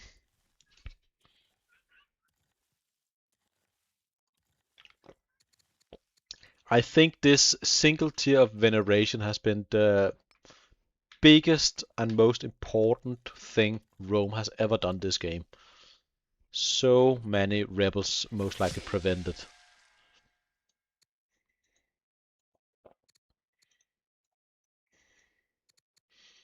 Can we recover the opinion somehow? It's not easy. It seems like our Grand Vizier has taken control. I wonder what she's gonna be making. We see camel, archer, spearman. Again, we see a lot of units being made from both players.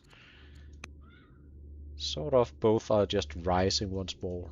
In a turn or two, Rome is gonna have a bunch of units being finished. I believe both players would love to end this game somehow.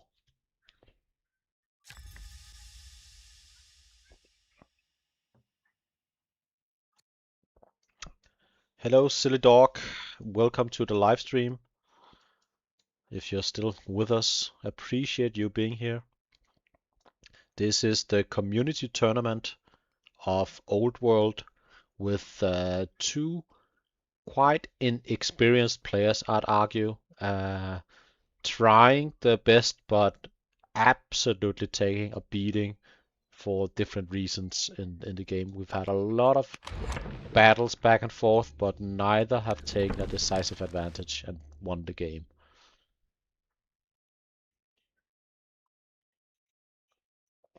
But we are sort of at the slow stages of the game, not a lot of action, with the turn timer set to slow. So don't get me wrong, stuff is happening. It's in itself sort of exciting to see how they each learn how to deal with these issues at hand. They both have a lot of issues, I'd argue. We might lose this leader soon as well. Then we'll have a salad.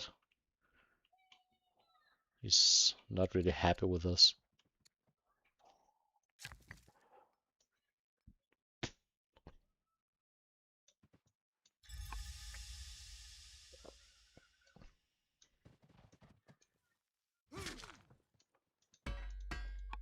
Another invasion incoming.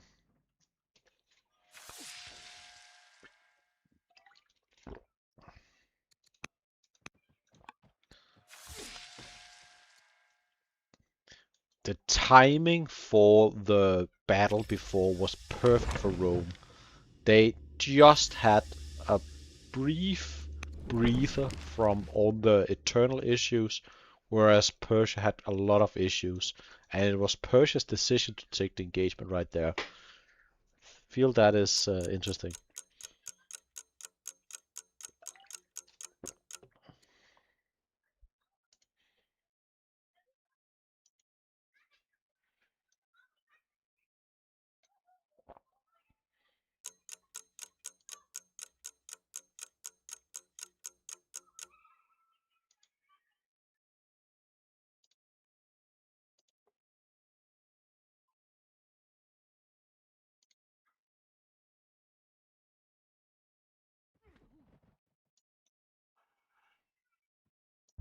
Okay. The plague is over.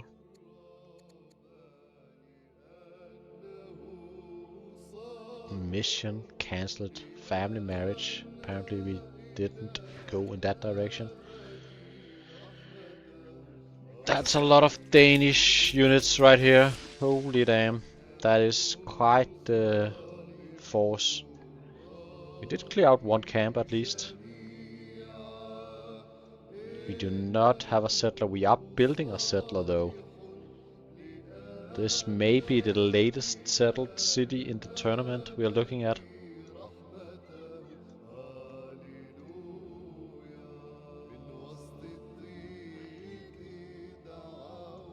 I guess we'll go for forestry at this point.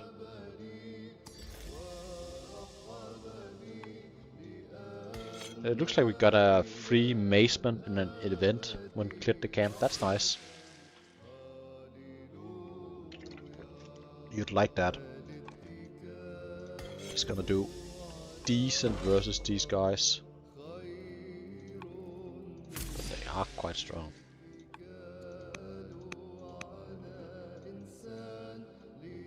Bringing forth our ballista. It's sad. Four strength ballista. It feels weird.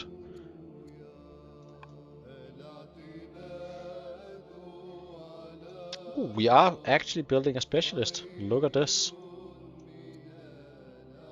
It has taken a little while, but specialist coming, settler, officer. This is quite the build-up.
Kill 5 Danes.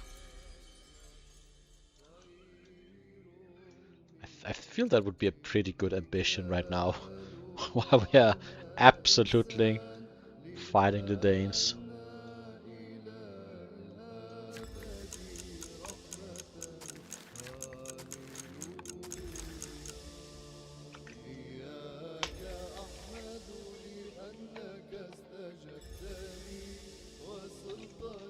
Need to heal all our units after the plague for the last few turns.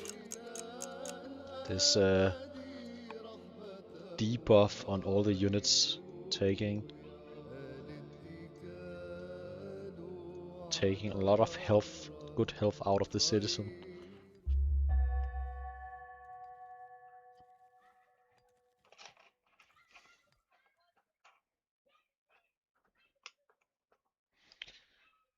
Back to Rome, and seemingly not a single rebel spawned.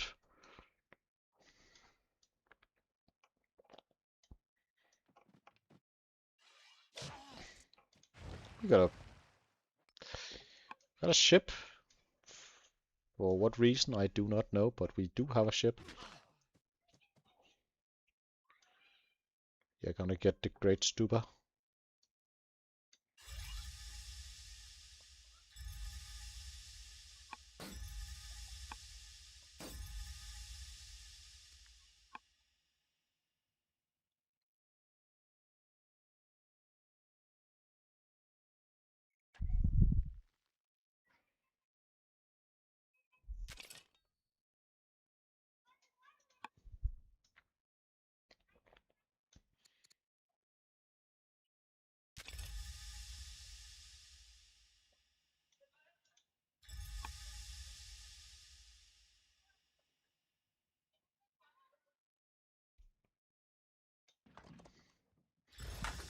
The science is...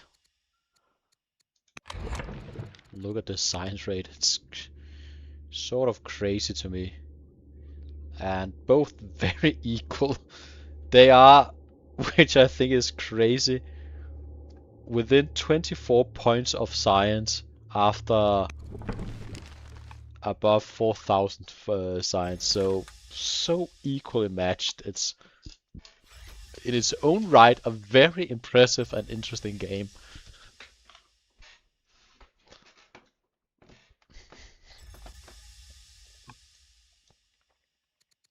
All the orders clearly spent on healing up. I think we're coming up on around 2 hours right now on today's session already. Most of their sessions have been around 3 hours, so still have something left. Not sure about it though. I seem to be blessed with long games whenever I cast. My own game went on for I think a total of 1 hour and 20 minutes or something like that. Maybe a bit more, but almost certain we didn't go above 2 hours.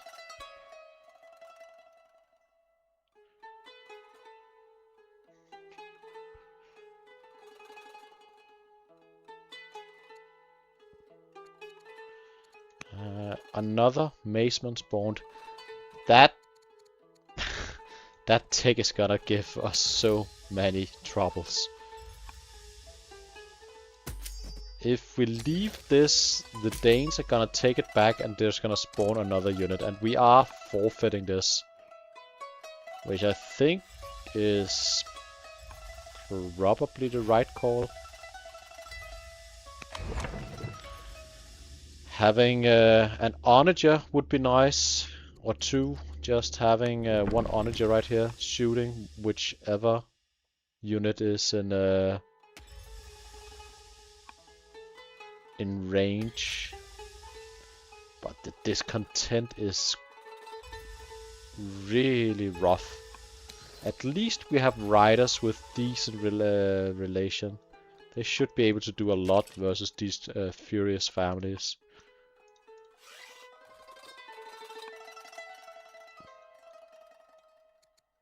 We are seeing our opponent is also having trouble.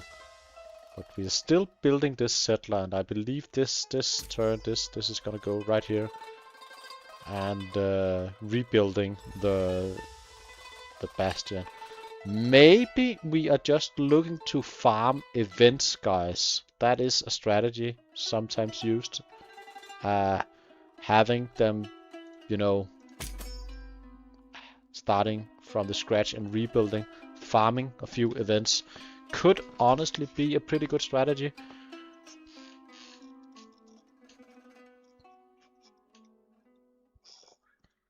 The scout from Rome would be a great choice. What scout are we talking about?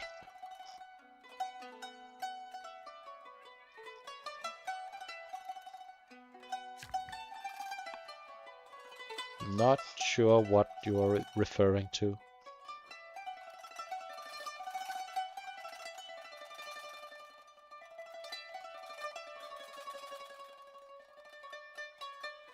Yeah, that's true. If you're able to see stuff like this, it would make it a lot easier. But overall, we've had very limited scouting information within the lands of Persia. This is all an enigma to his opponent.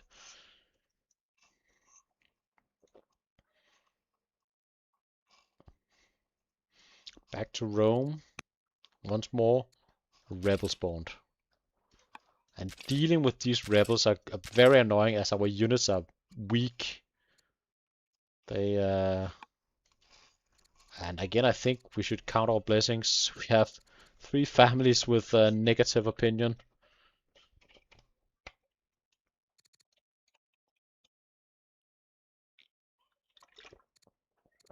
Again, this negative rebel chance is coming in handy. Killing a spearman back here. Soon have camel archers. Camel archers are great.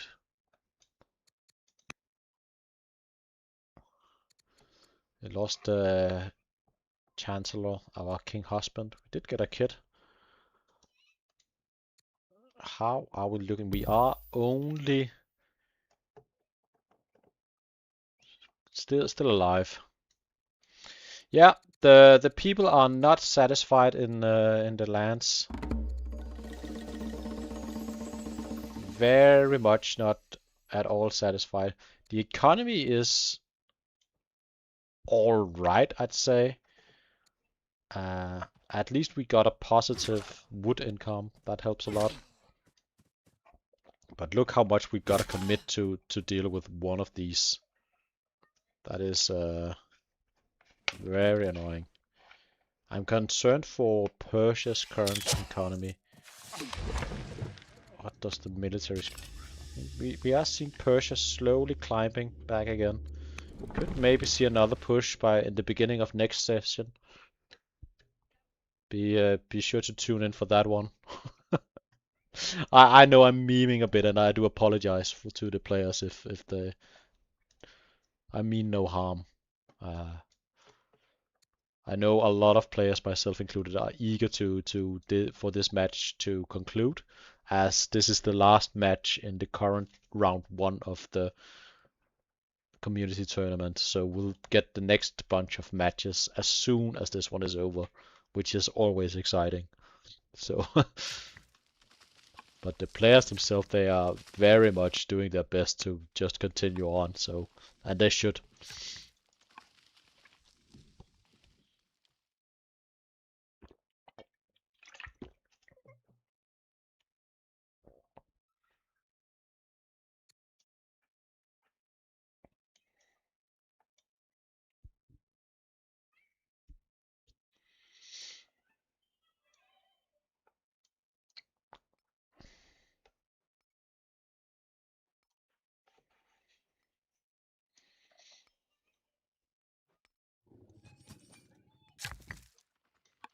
Chopping the woods.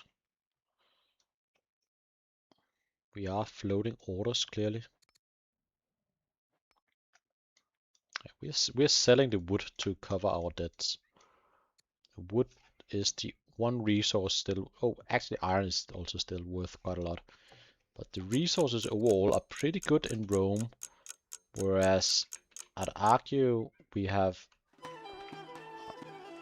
bit more dire situation. Not a lot, but a bit more dire in Persia. We do have a lot of stone though. Could go for wonder. Although it feels like the time for wonders is behind us.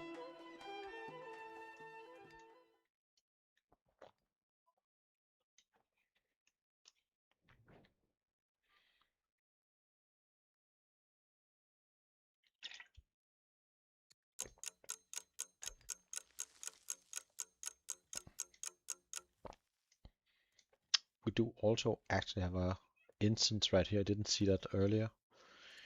We did do something to fix our relation with landowners.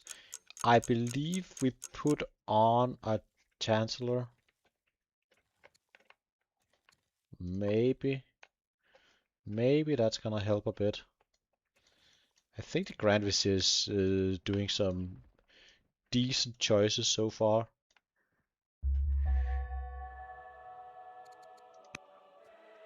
Another maceman. It's pretty difficult to deal with each of these macemen. Look at our unit. Only dealing 6 damage.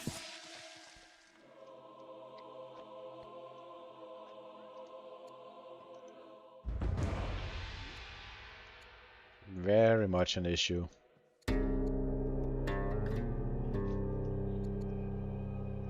Head of Christianity. I mean, another group of people is gonna hate us. It is basically whatever at this point.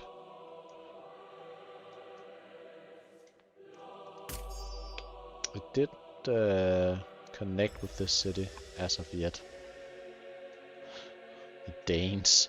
This is looking like a mighty invasion from the Danes. coming in to invade your lands. The beautiful Danes going through the desert.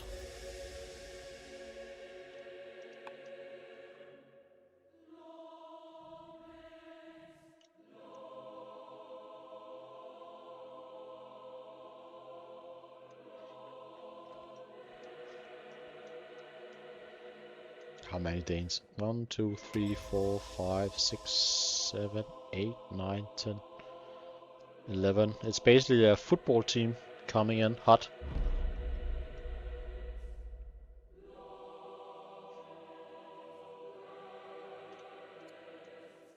I don't believe the Danes and Rome have met, but maybe now, actually. That is a... No. We haven't... Rome haven't met the Danes. This just standing outside right here, which is a good thing, because if we had contact with the Danes, they might come towards us with raids. So we've been avoiding disaster.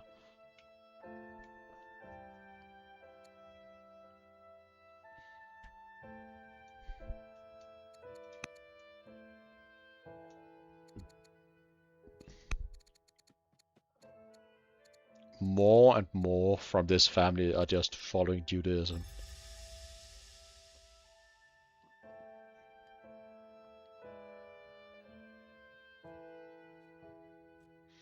Yeah, not wrong. That means there is a chance to become friends with them, and everybody know Danes are very nice people, very nice, always friendly. So you're not wrong.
No rebels this turn, apparently.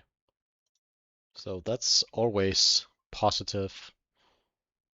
At this point, I think you should expect maybe 1 or 2 rebels almost each turn. It should be around 10% in each city, 15 normally, but reduced by 5%. So 10% per city. 1, 2, 3, 4, 5, 6, 7, 8. Around 80% each turn for 1 rebel.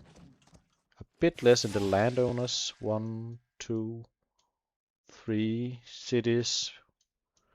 So around 65. So 65% of a rebel spawning each turn, according to my math. And I think they had a rebel for the last few turns, so that would add up. That would add up.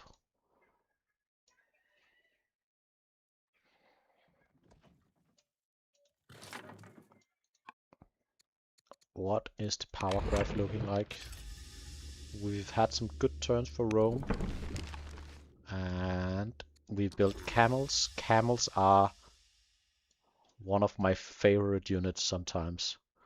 In terrain like this, they're gonna do pretty good. They're gonna melt the eunuch units. They are gonna melt the eunuch units.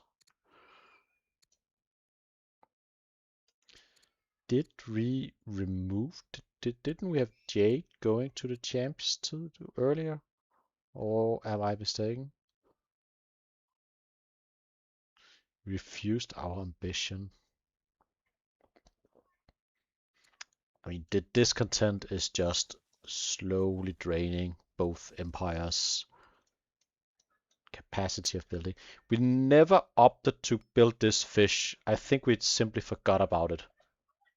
These fish are just living the best life, never being fished.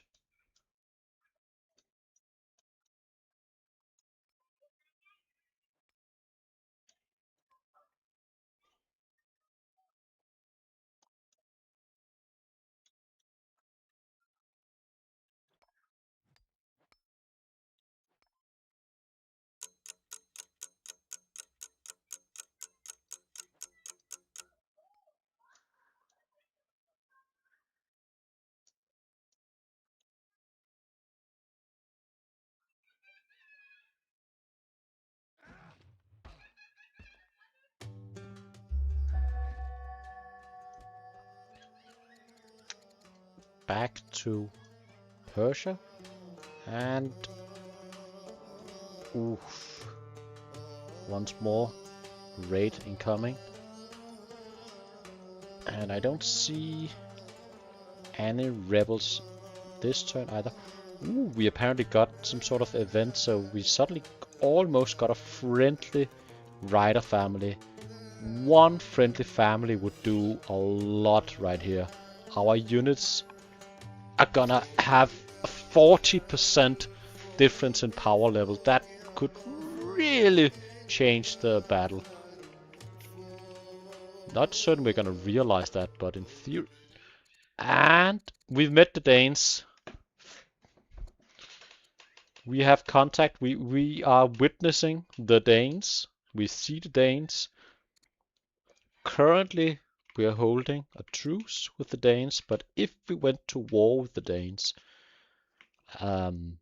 they could attack us, and even with a truce, they could, in theory, attack us if we are close enough. I don't remember the distance on normal. Probably a thing I should look up and learn, actually. There is a modifier for distance between a city and the tribal site for if they are gonna send a raid. For instance, I don't believe this city is close enough to this one to actually send a raid. I think it's too far, but I'm not entirely certain. 1, 2, 3, 4, 5, 6, 7, 8, 9, 10, 11, 12, 13, 14, 15, 16, 17, 18. I think 18 tiles is too far a distance for sending raids on this difficulty, but I'm not sure. I would need to look it up to know for certain.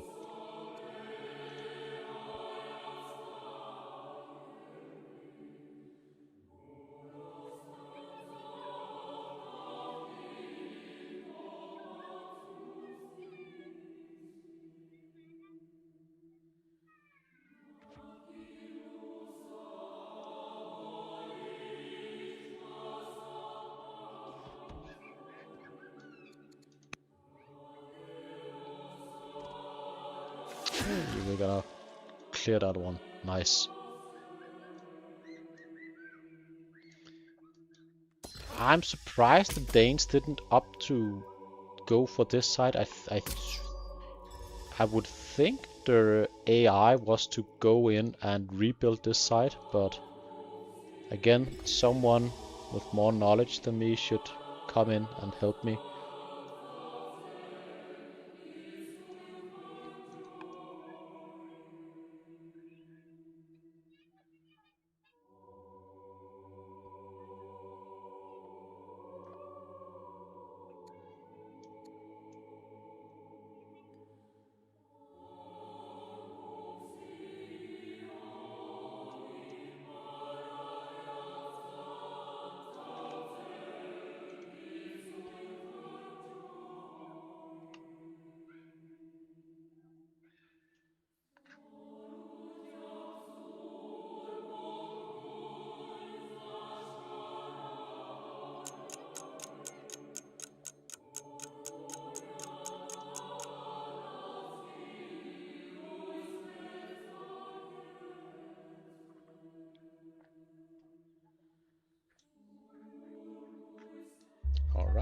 back to Rome, and we do see a rebel slinger, but we are getting some luck with the rebels spawning. It's mainly slingers, or we've had a lot of those at least. Something we can sort of easy deal with at least, although the rebels up here are annoying. I really don't get exactly what the Danes are doing. I don't believe we are at war with the Danes. We are at war with the Danes at Persia, so going ahead and getting a truce would do a lot. Then this would sort of stop happening to the same extent. Settler may just be able to sneak in and build the city, although I'm not certain that would be a good idea, but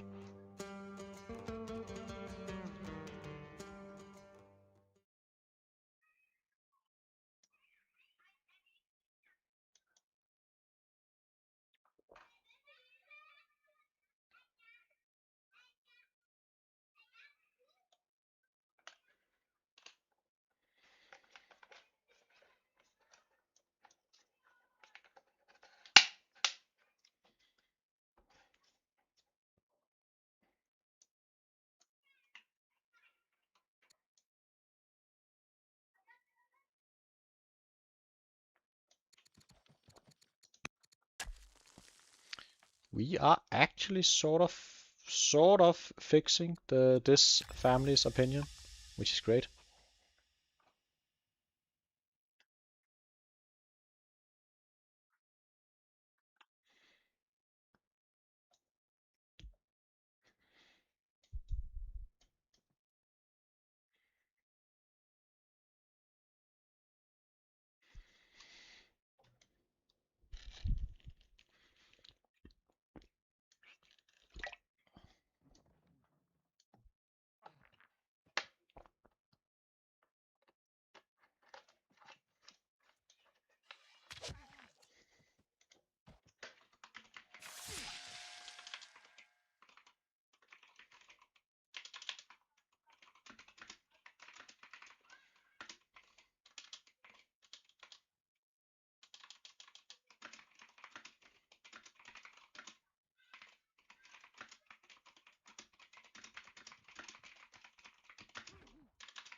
Not losing, at least.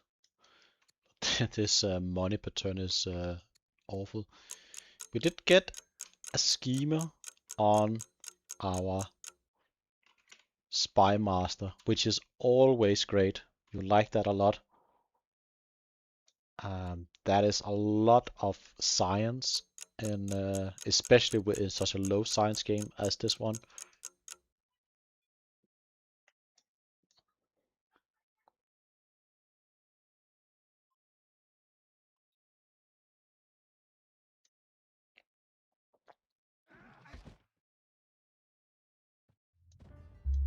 Danes are just shuffling about, not really looking to do anything.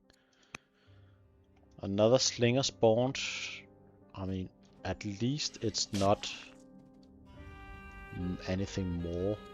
We've managed to be friendly with the Rider family, which would provide a lot of strength. Oh, I get why this isn't strong. I thought this was a Rider family. It's not.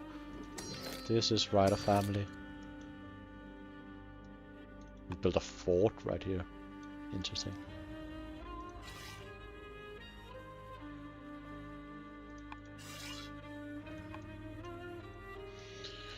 We will have forestry soon enough for Persia.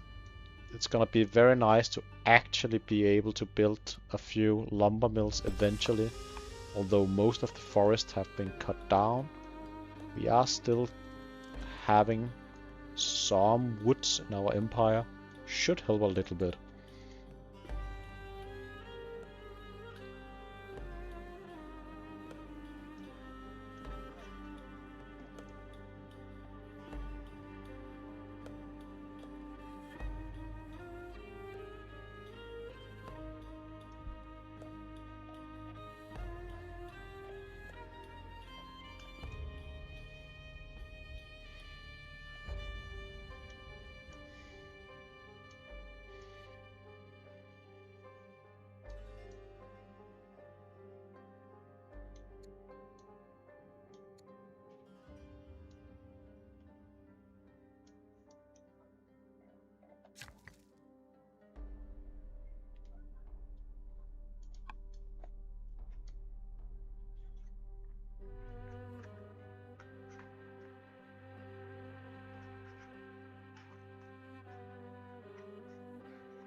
It sort of seems like we're moving forward with our units. Maybe, just maybe, Persia is gonna go for something offensive.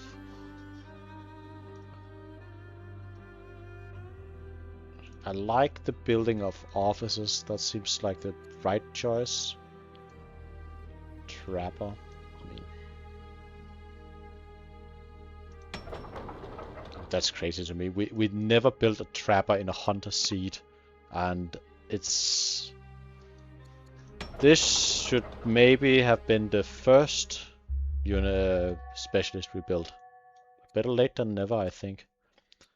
More rebel. One warrior only, so that's gonna basically just be free legitimacy and experience, so that's not an issue. Our leader is quite old. I would imagine her getting ill somewhat soon, but we shall see. And whatever the Danes are doing here is just weird to me. Like, they are not really committing to moving forward. They are just seemingly shuffling around at random. I really don't know how the mechanic works exactly. This is certainly not an evasion force. And they don't even go for this city side, which is also weird to me. I thought they would inherently know they should go for this side, but I guess not. It is a Danish bastion ruin.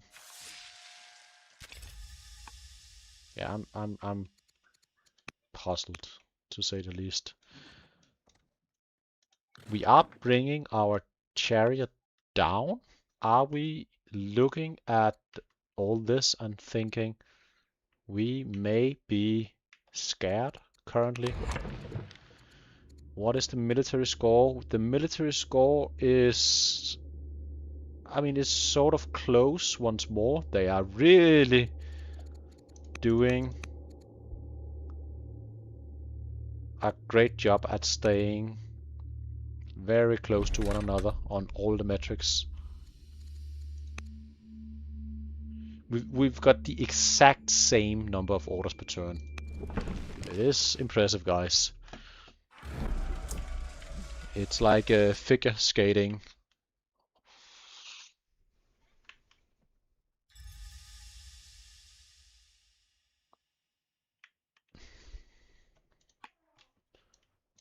Or synchronous swimming, or whatever it's called. Not sure that's the exact pronunciation in English, or word in English, but it is in Danish.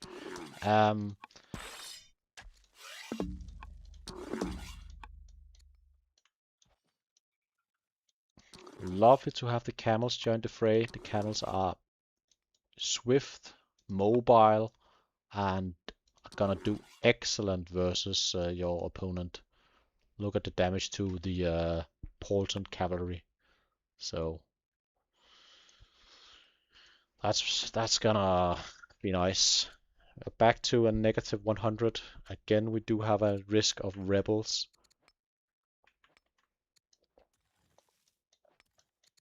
And once more we'll be invaded up here.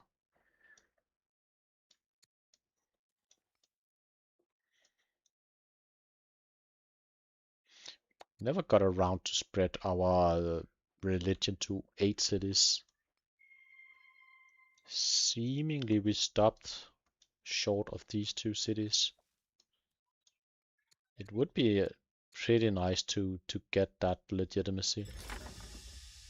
And also just spread the religion. It would be worth it, I think, to pursue that goal.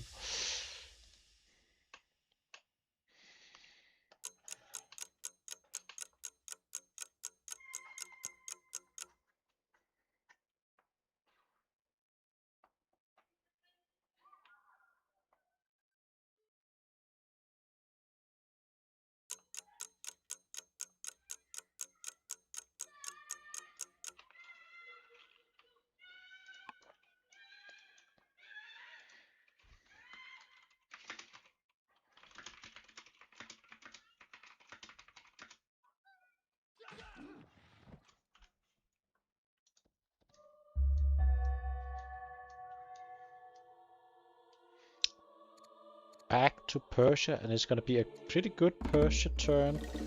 We could maybe get a mercenary archer. We could sign peace. Please sign peace with the Danes. Please, please, please, please. That is such... And we did. Immediately we went ahead and signed peace. That's huge. That's such a nice thing. We can get the settler up here. Force march before the Danes randomly wander into this side. Come on, Persia. Come on, Cliff. Force march this one. I really think it's worth it. You don't want this to accidentally respawn. That would be very annoying. If the Danes wandered in here, I think it would respawn, so it would cost us basically nothing at this time.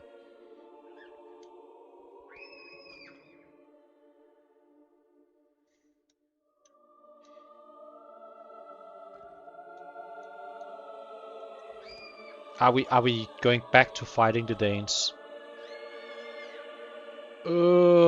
Why, Cliff? Why are we going to fight the Danes? That seems like a huge blunder to me. Chat, are you seeing the vision for Persia right here? I really think this is a mistake. Look how little our unit is gonna do. Our riders are sort of decent, but the rest is struggling and could go... Oh, no, no, why? Such a shame, such a shame.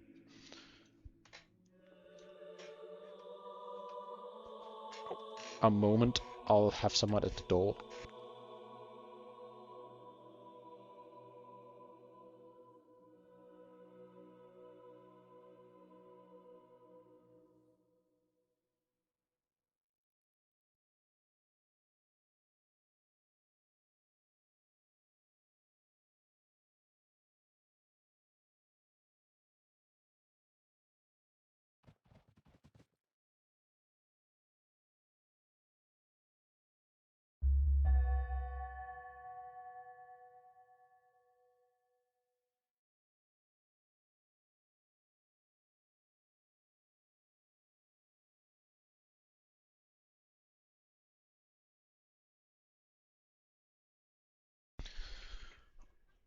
Alright, I'm back.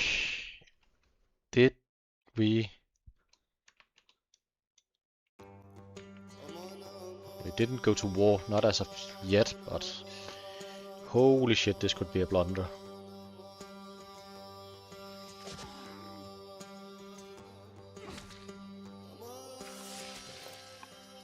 Yeah, that's actually true. You should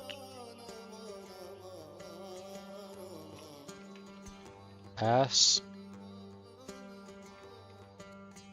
are we even able to attack this turn? I don't think so. There should be a cooldown, right?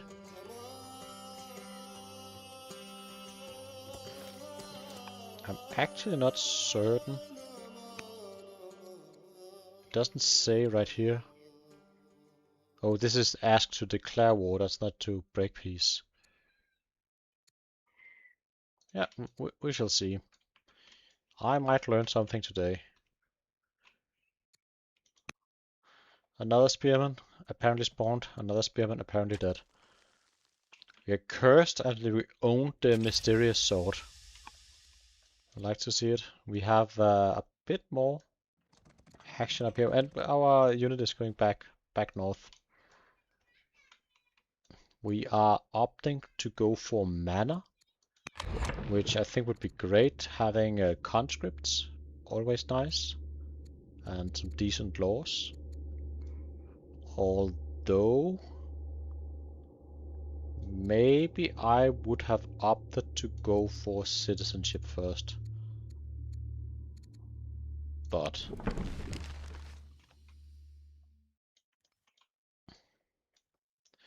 I am not entirely certain how to play this current game state.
I'm curious what's gonna happen next turn.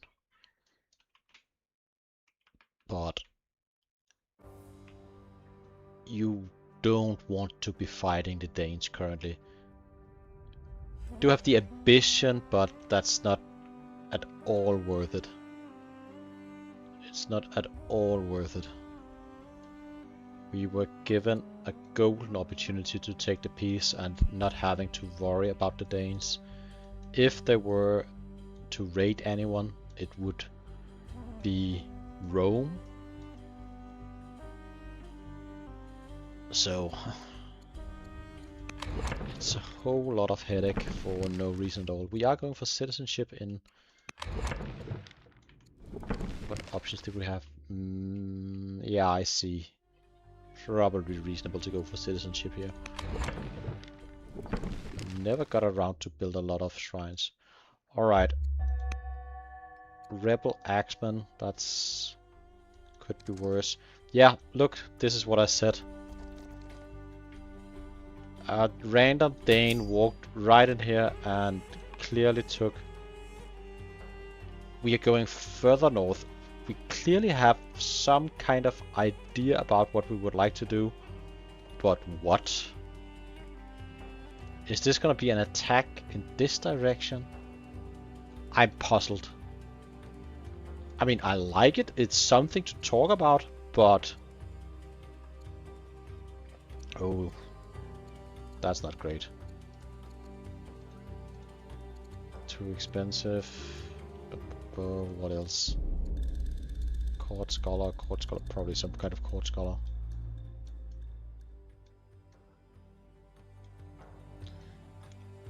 Are we gonna go for this camp instead? But why? And look how little damage we do.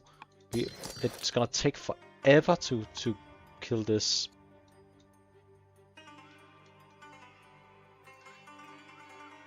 Yeah, multiple mistakes in my opinion. Going for Vandals is also not a choice.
What are we gonna do right here? What do you guys think? Yeah, and I apologize for not talking too much. I must admit, talking for like 3 or 4 hours straight solo, it's I can get distracted. At least we got drama online. That's gonna bring in the beautiful music to keep you entertained. But I'm puzzled by this. I'm not sure what we are looking to accomplish up here. This... I see absolutely no purpose of this. None at all. I might be missing something. I mean, we may be able to take this side, but if we get this side, we're gonna be raided by these sides, and we haven't cleared this, and there is a million units to deal with, and suddenly Rome may decide to attack. I have no idea.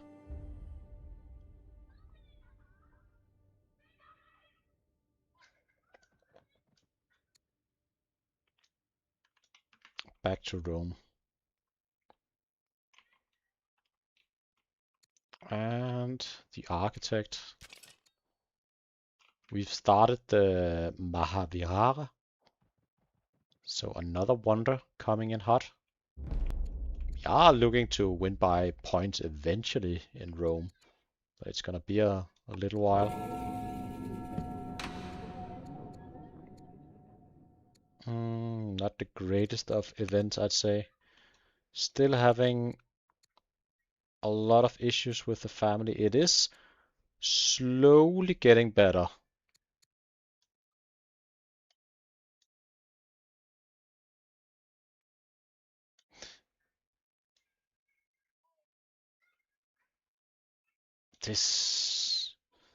We've opted to fortify versus the invasion, and we have no idea what is happening over here. I mean, frankly, no one does.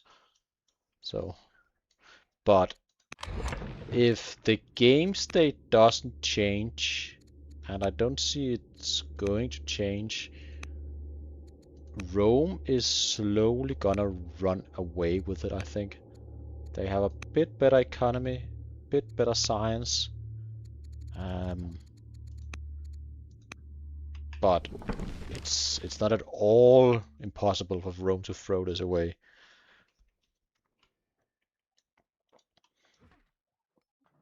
The Grand... Oh, we lost the Grand Vizier. Never mind. We do have a Spy Master, but we lost the Grand Vizier. Looks to me like we are gonna spread our religion to the last few sites, which is always great. And we killed the scout down here. We forgot to move it in last turn. We could last turn from Cliff have moved it from here to down there. We have another scout down here. We have 2 scouts down here. Most likely this one is gonna die as well. Our leader is quite old. Losing her would make us lose even more legitimacy. This leader was pretty good.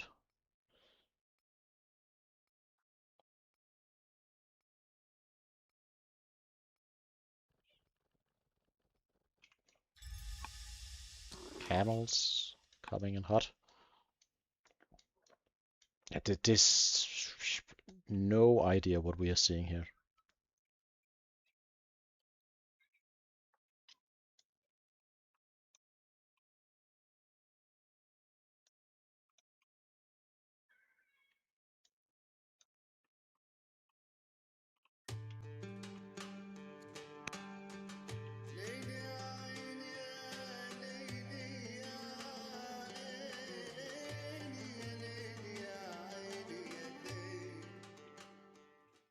So it's the switch going from one player to the other with the music.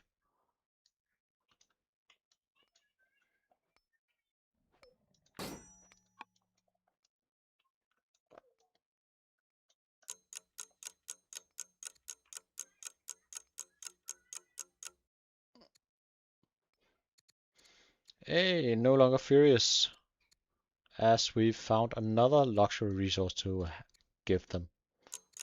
So at least we got that going. That's nice. That is a win for us. So no longer furious, only upset. Or angry, sorry. That is actually a pretty big difference.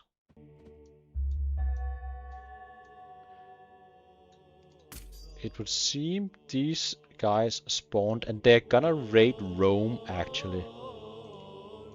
So this is the bonus of having peace with... These guys are gonna go in this direction and raid Rome.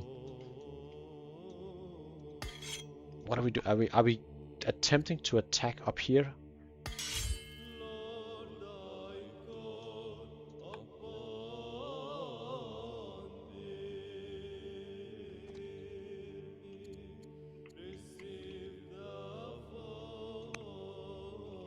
Maybe we are gonna attempt some kind of push in here along with these guys. That could maybe work. We are clearly standing on the edge of vision from the opponent.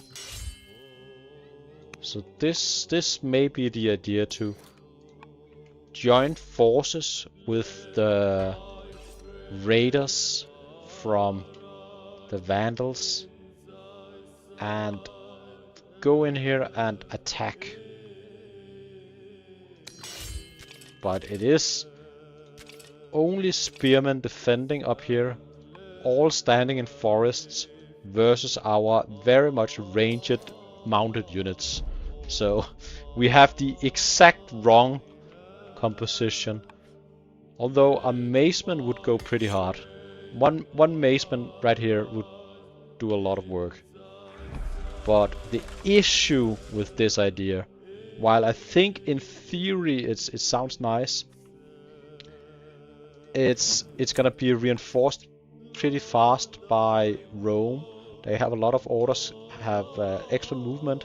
They even have camels now to go north and assist. I sort of see the idea, I see the vision now, but it's gonna be difficult to accomplish anything. And we upgraded our settler to a worker. We should so much have forced march earlier. That was clearly a mistake.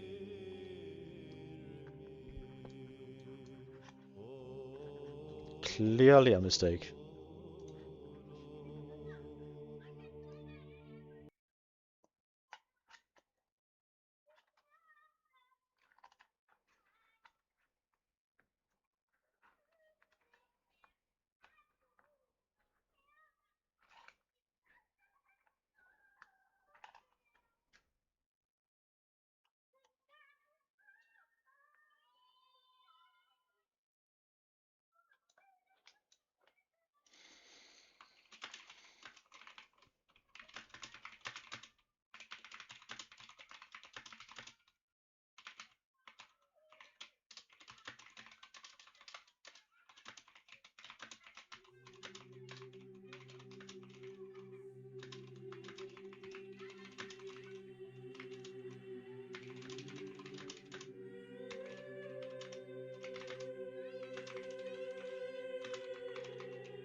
Another slinger. Only a slinger though. I believe we might somewhat soon see the end of this session. Not certain though, but I wouldn't be surprised. They've played for around 4 hours the other times, and we've been playing for 4 hours so far. Yeah, I agree. The music in Persia is definitely helping with the mood.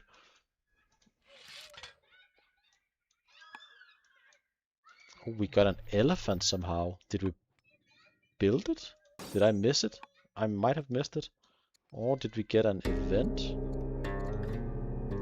Pretty sure we didn't take it. Right? No. Or maybe.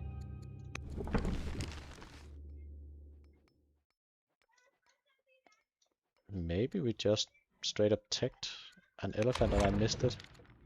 I've been spacing out a little bit. I'm sorry, guys. Could honestly. No, no, no. It wasn't that's down here by machinery. I'm absolutely trolling. So I think we built that elephant, which I think is pretty okay.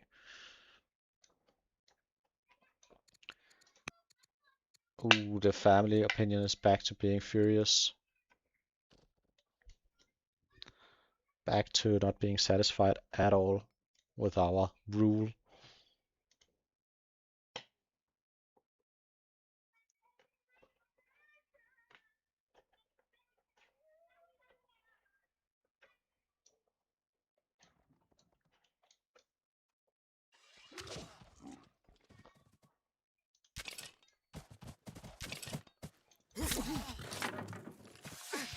We are stepping out of the forest.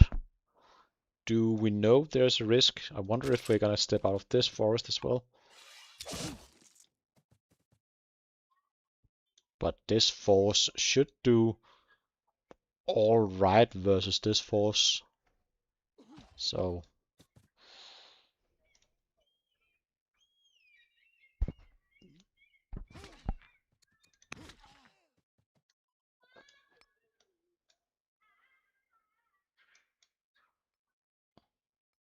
I don't think I've ever seen Mahavirara built in a tournament game.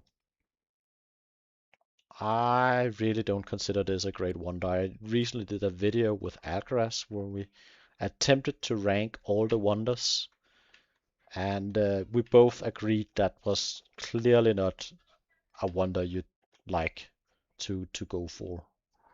So I'm a bit surprised that we'll see that, especially as Ishtar Gate was available, and I'd argue Ishtar Gate is a lot better, although we are developed in all our cities, so maybe there's less point to that after all. We're just building forts up here.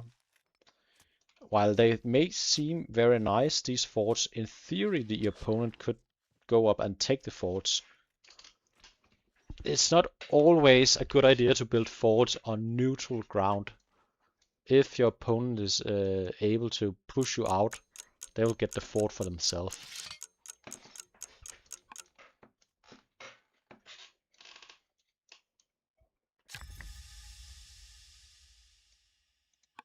There's a question in chat.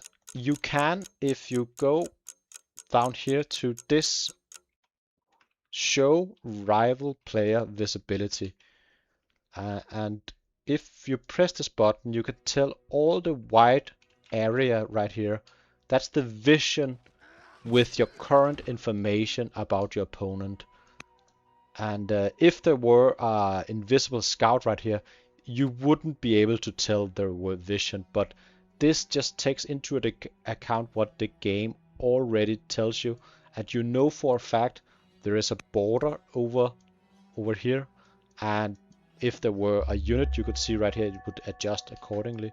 But in general, this is just gonna show how far your opponent can see the map. So you are able to just stand outside of vision range, which is why his calculation looks so excellent, honestly. Because it is excellent. Are we gonna force march? We don't really have the necessary training to force march. Wonder what kind of response we'll see. And I like how this worker is somehow found its way to this corner up here of the map. This guy just having a lovely time.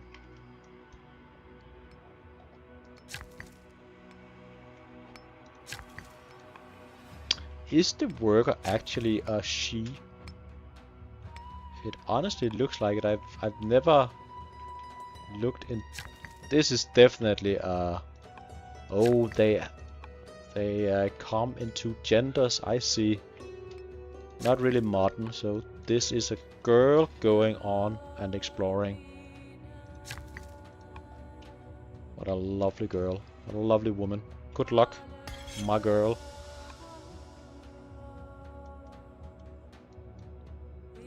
Are we... What are we doing here? What are we doing here? We did have 2 rebels spawn this turn. 1 spearman in the front and 1 slinger down here. Both sort of easy to deal with. Still having decent family opinion with the riders. I wonder if all the units come in different genders and I've just missed out on that my entire life. And I do apologize for maybe being a bit sexist, but I honestly presumed it was mainly body type 1, the male. I don't even know if I can say that in this world we're living in, but honestly,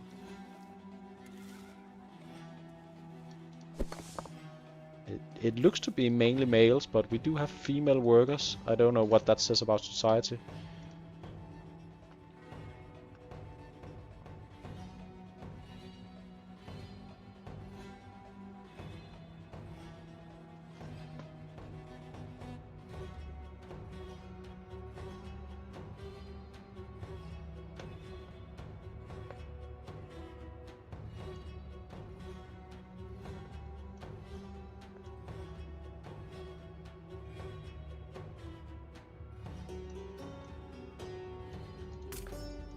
The Danes attacking into Rome, the Vandals attacking into Rome. All in all, annoying.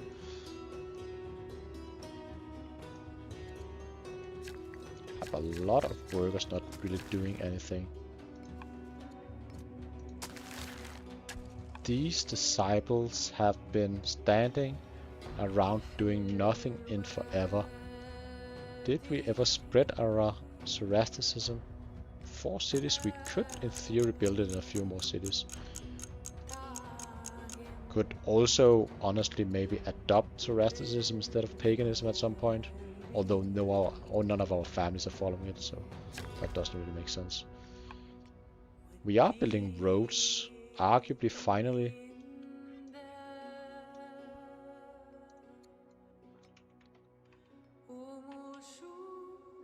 back to Rome. The Danish raid. Ooh, even more raiders are coming. The Danes are coming. Danes are looking to end the game. Yeah, maybe you're right that this sort of very aggressive position could lead to mistakes, and we're building a wall down here. That's not really aggressive. That's by all accounts very defensive, if you ask me.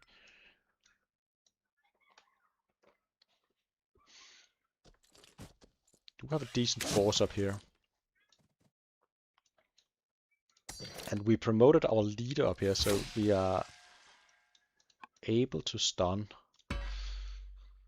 But the initial force looks to be not dealt with, but getting there. We are moving our spearmen out of the woods. Not sure I agree with that. That is a risky move.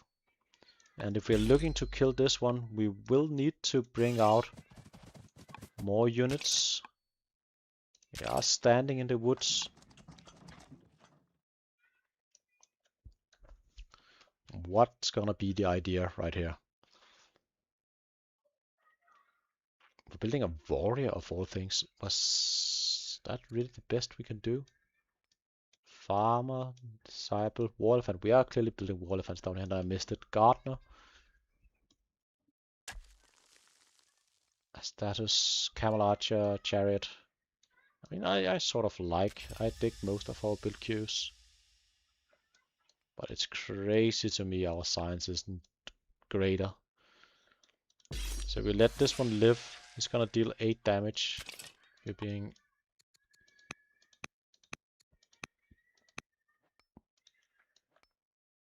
killed a few units. The settler.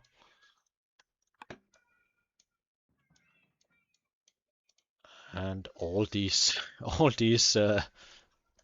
pretty annoying units are just gonna raid us.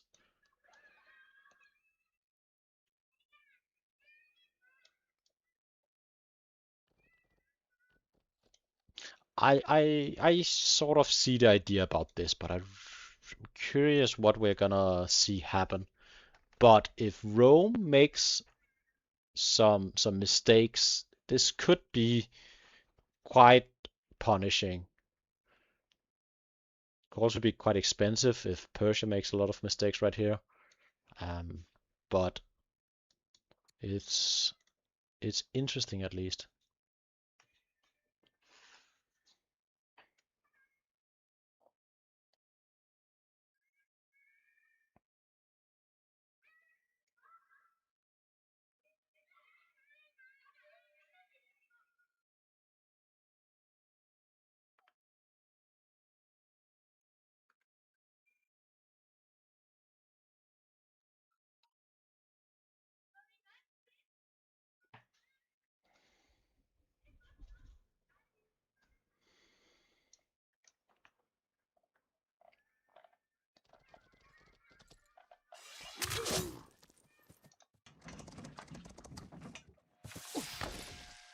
I like the positioning we're doing right here with one spearman, then another normal unit, and then that is how you would like to position your units.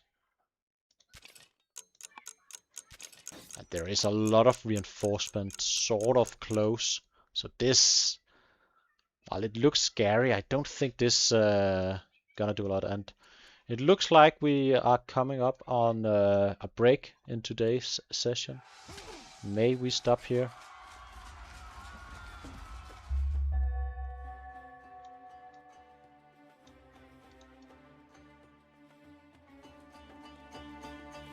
Wonder if they will stop here. Need a confirmation from Cliff. Alright, got a confirmation from Cliff.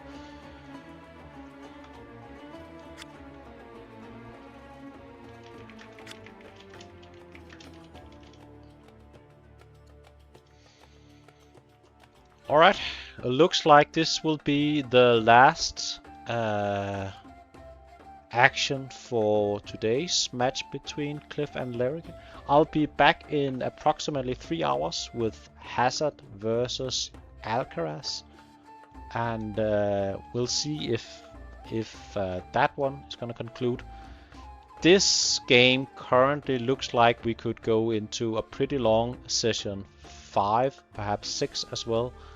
Looking at the records, we are pretty evenly matched on all accounts. I'd give an edge to Rome, and I've said it before, I still think Rome is ahead.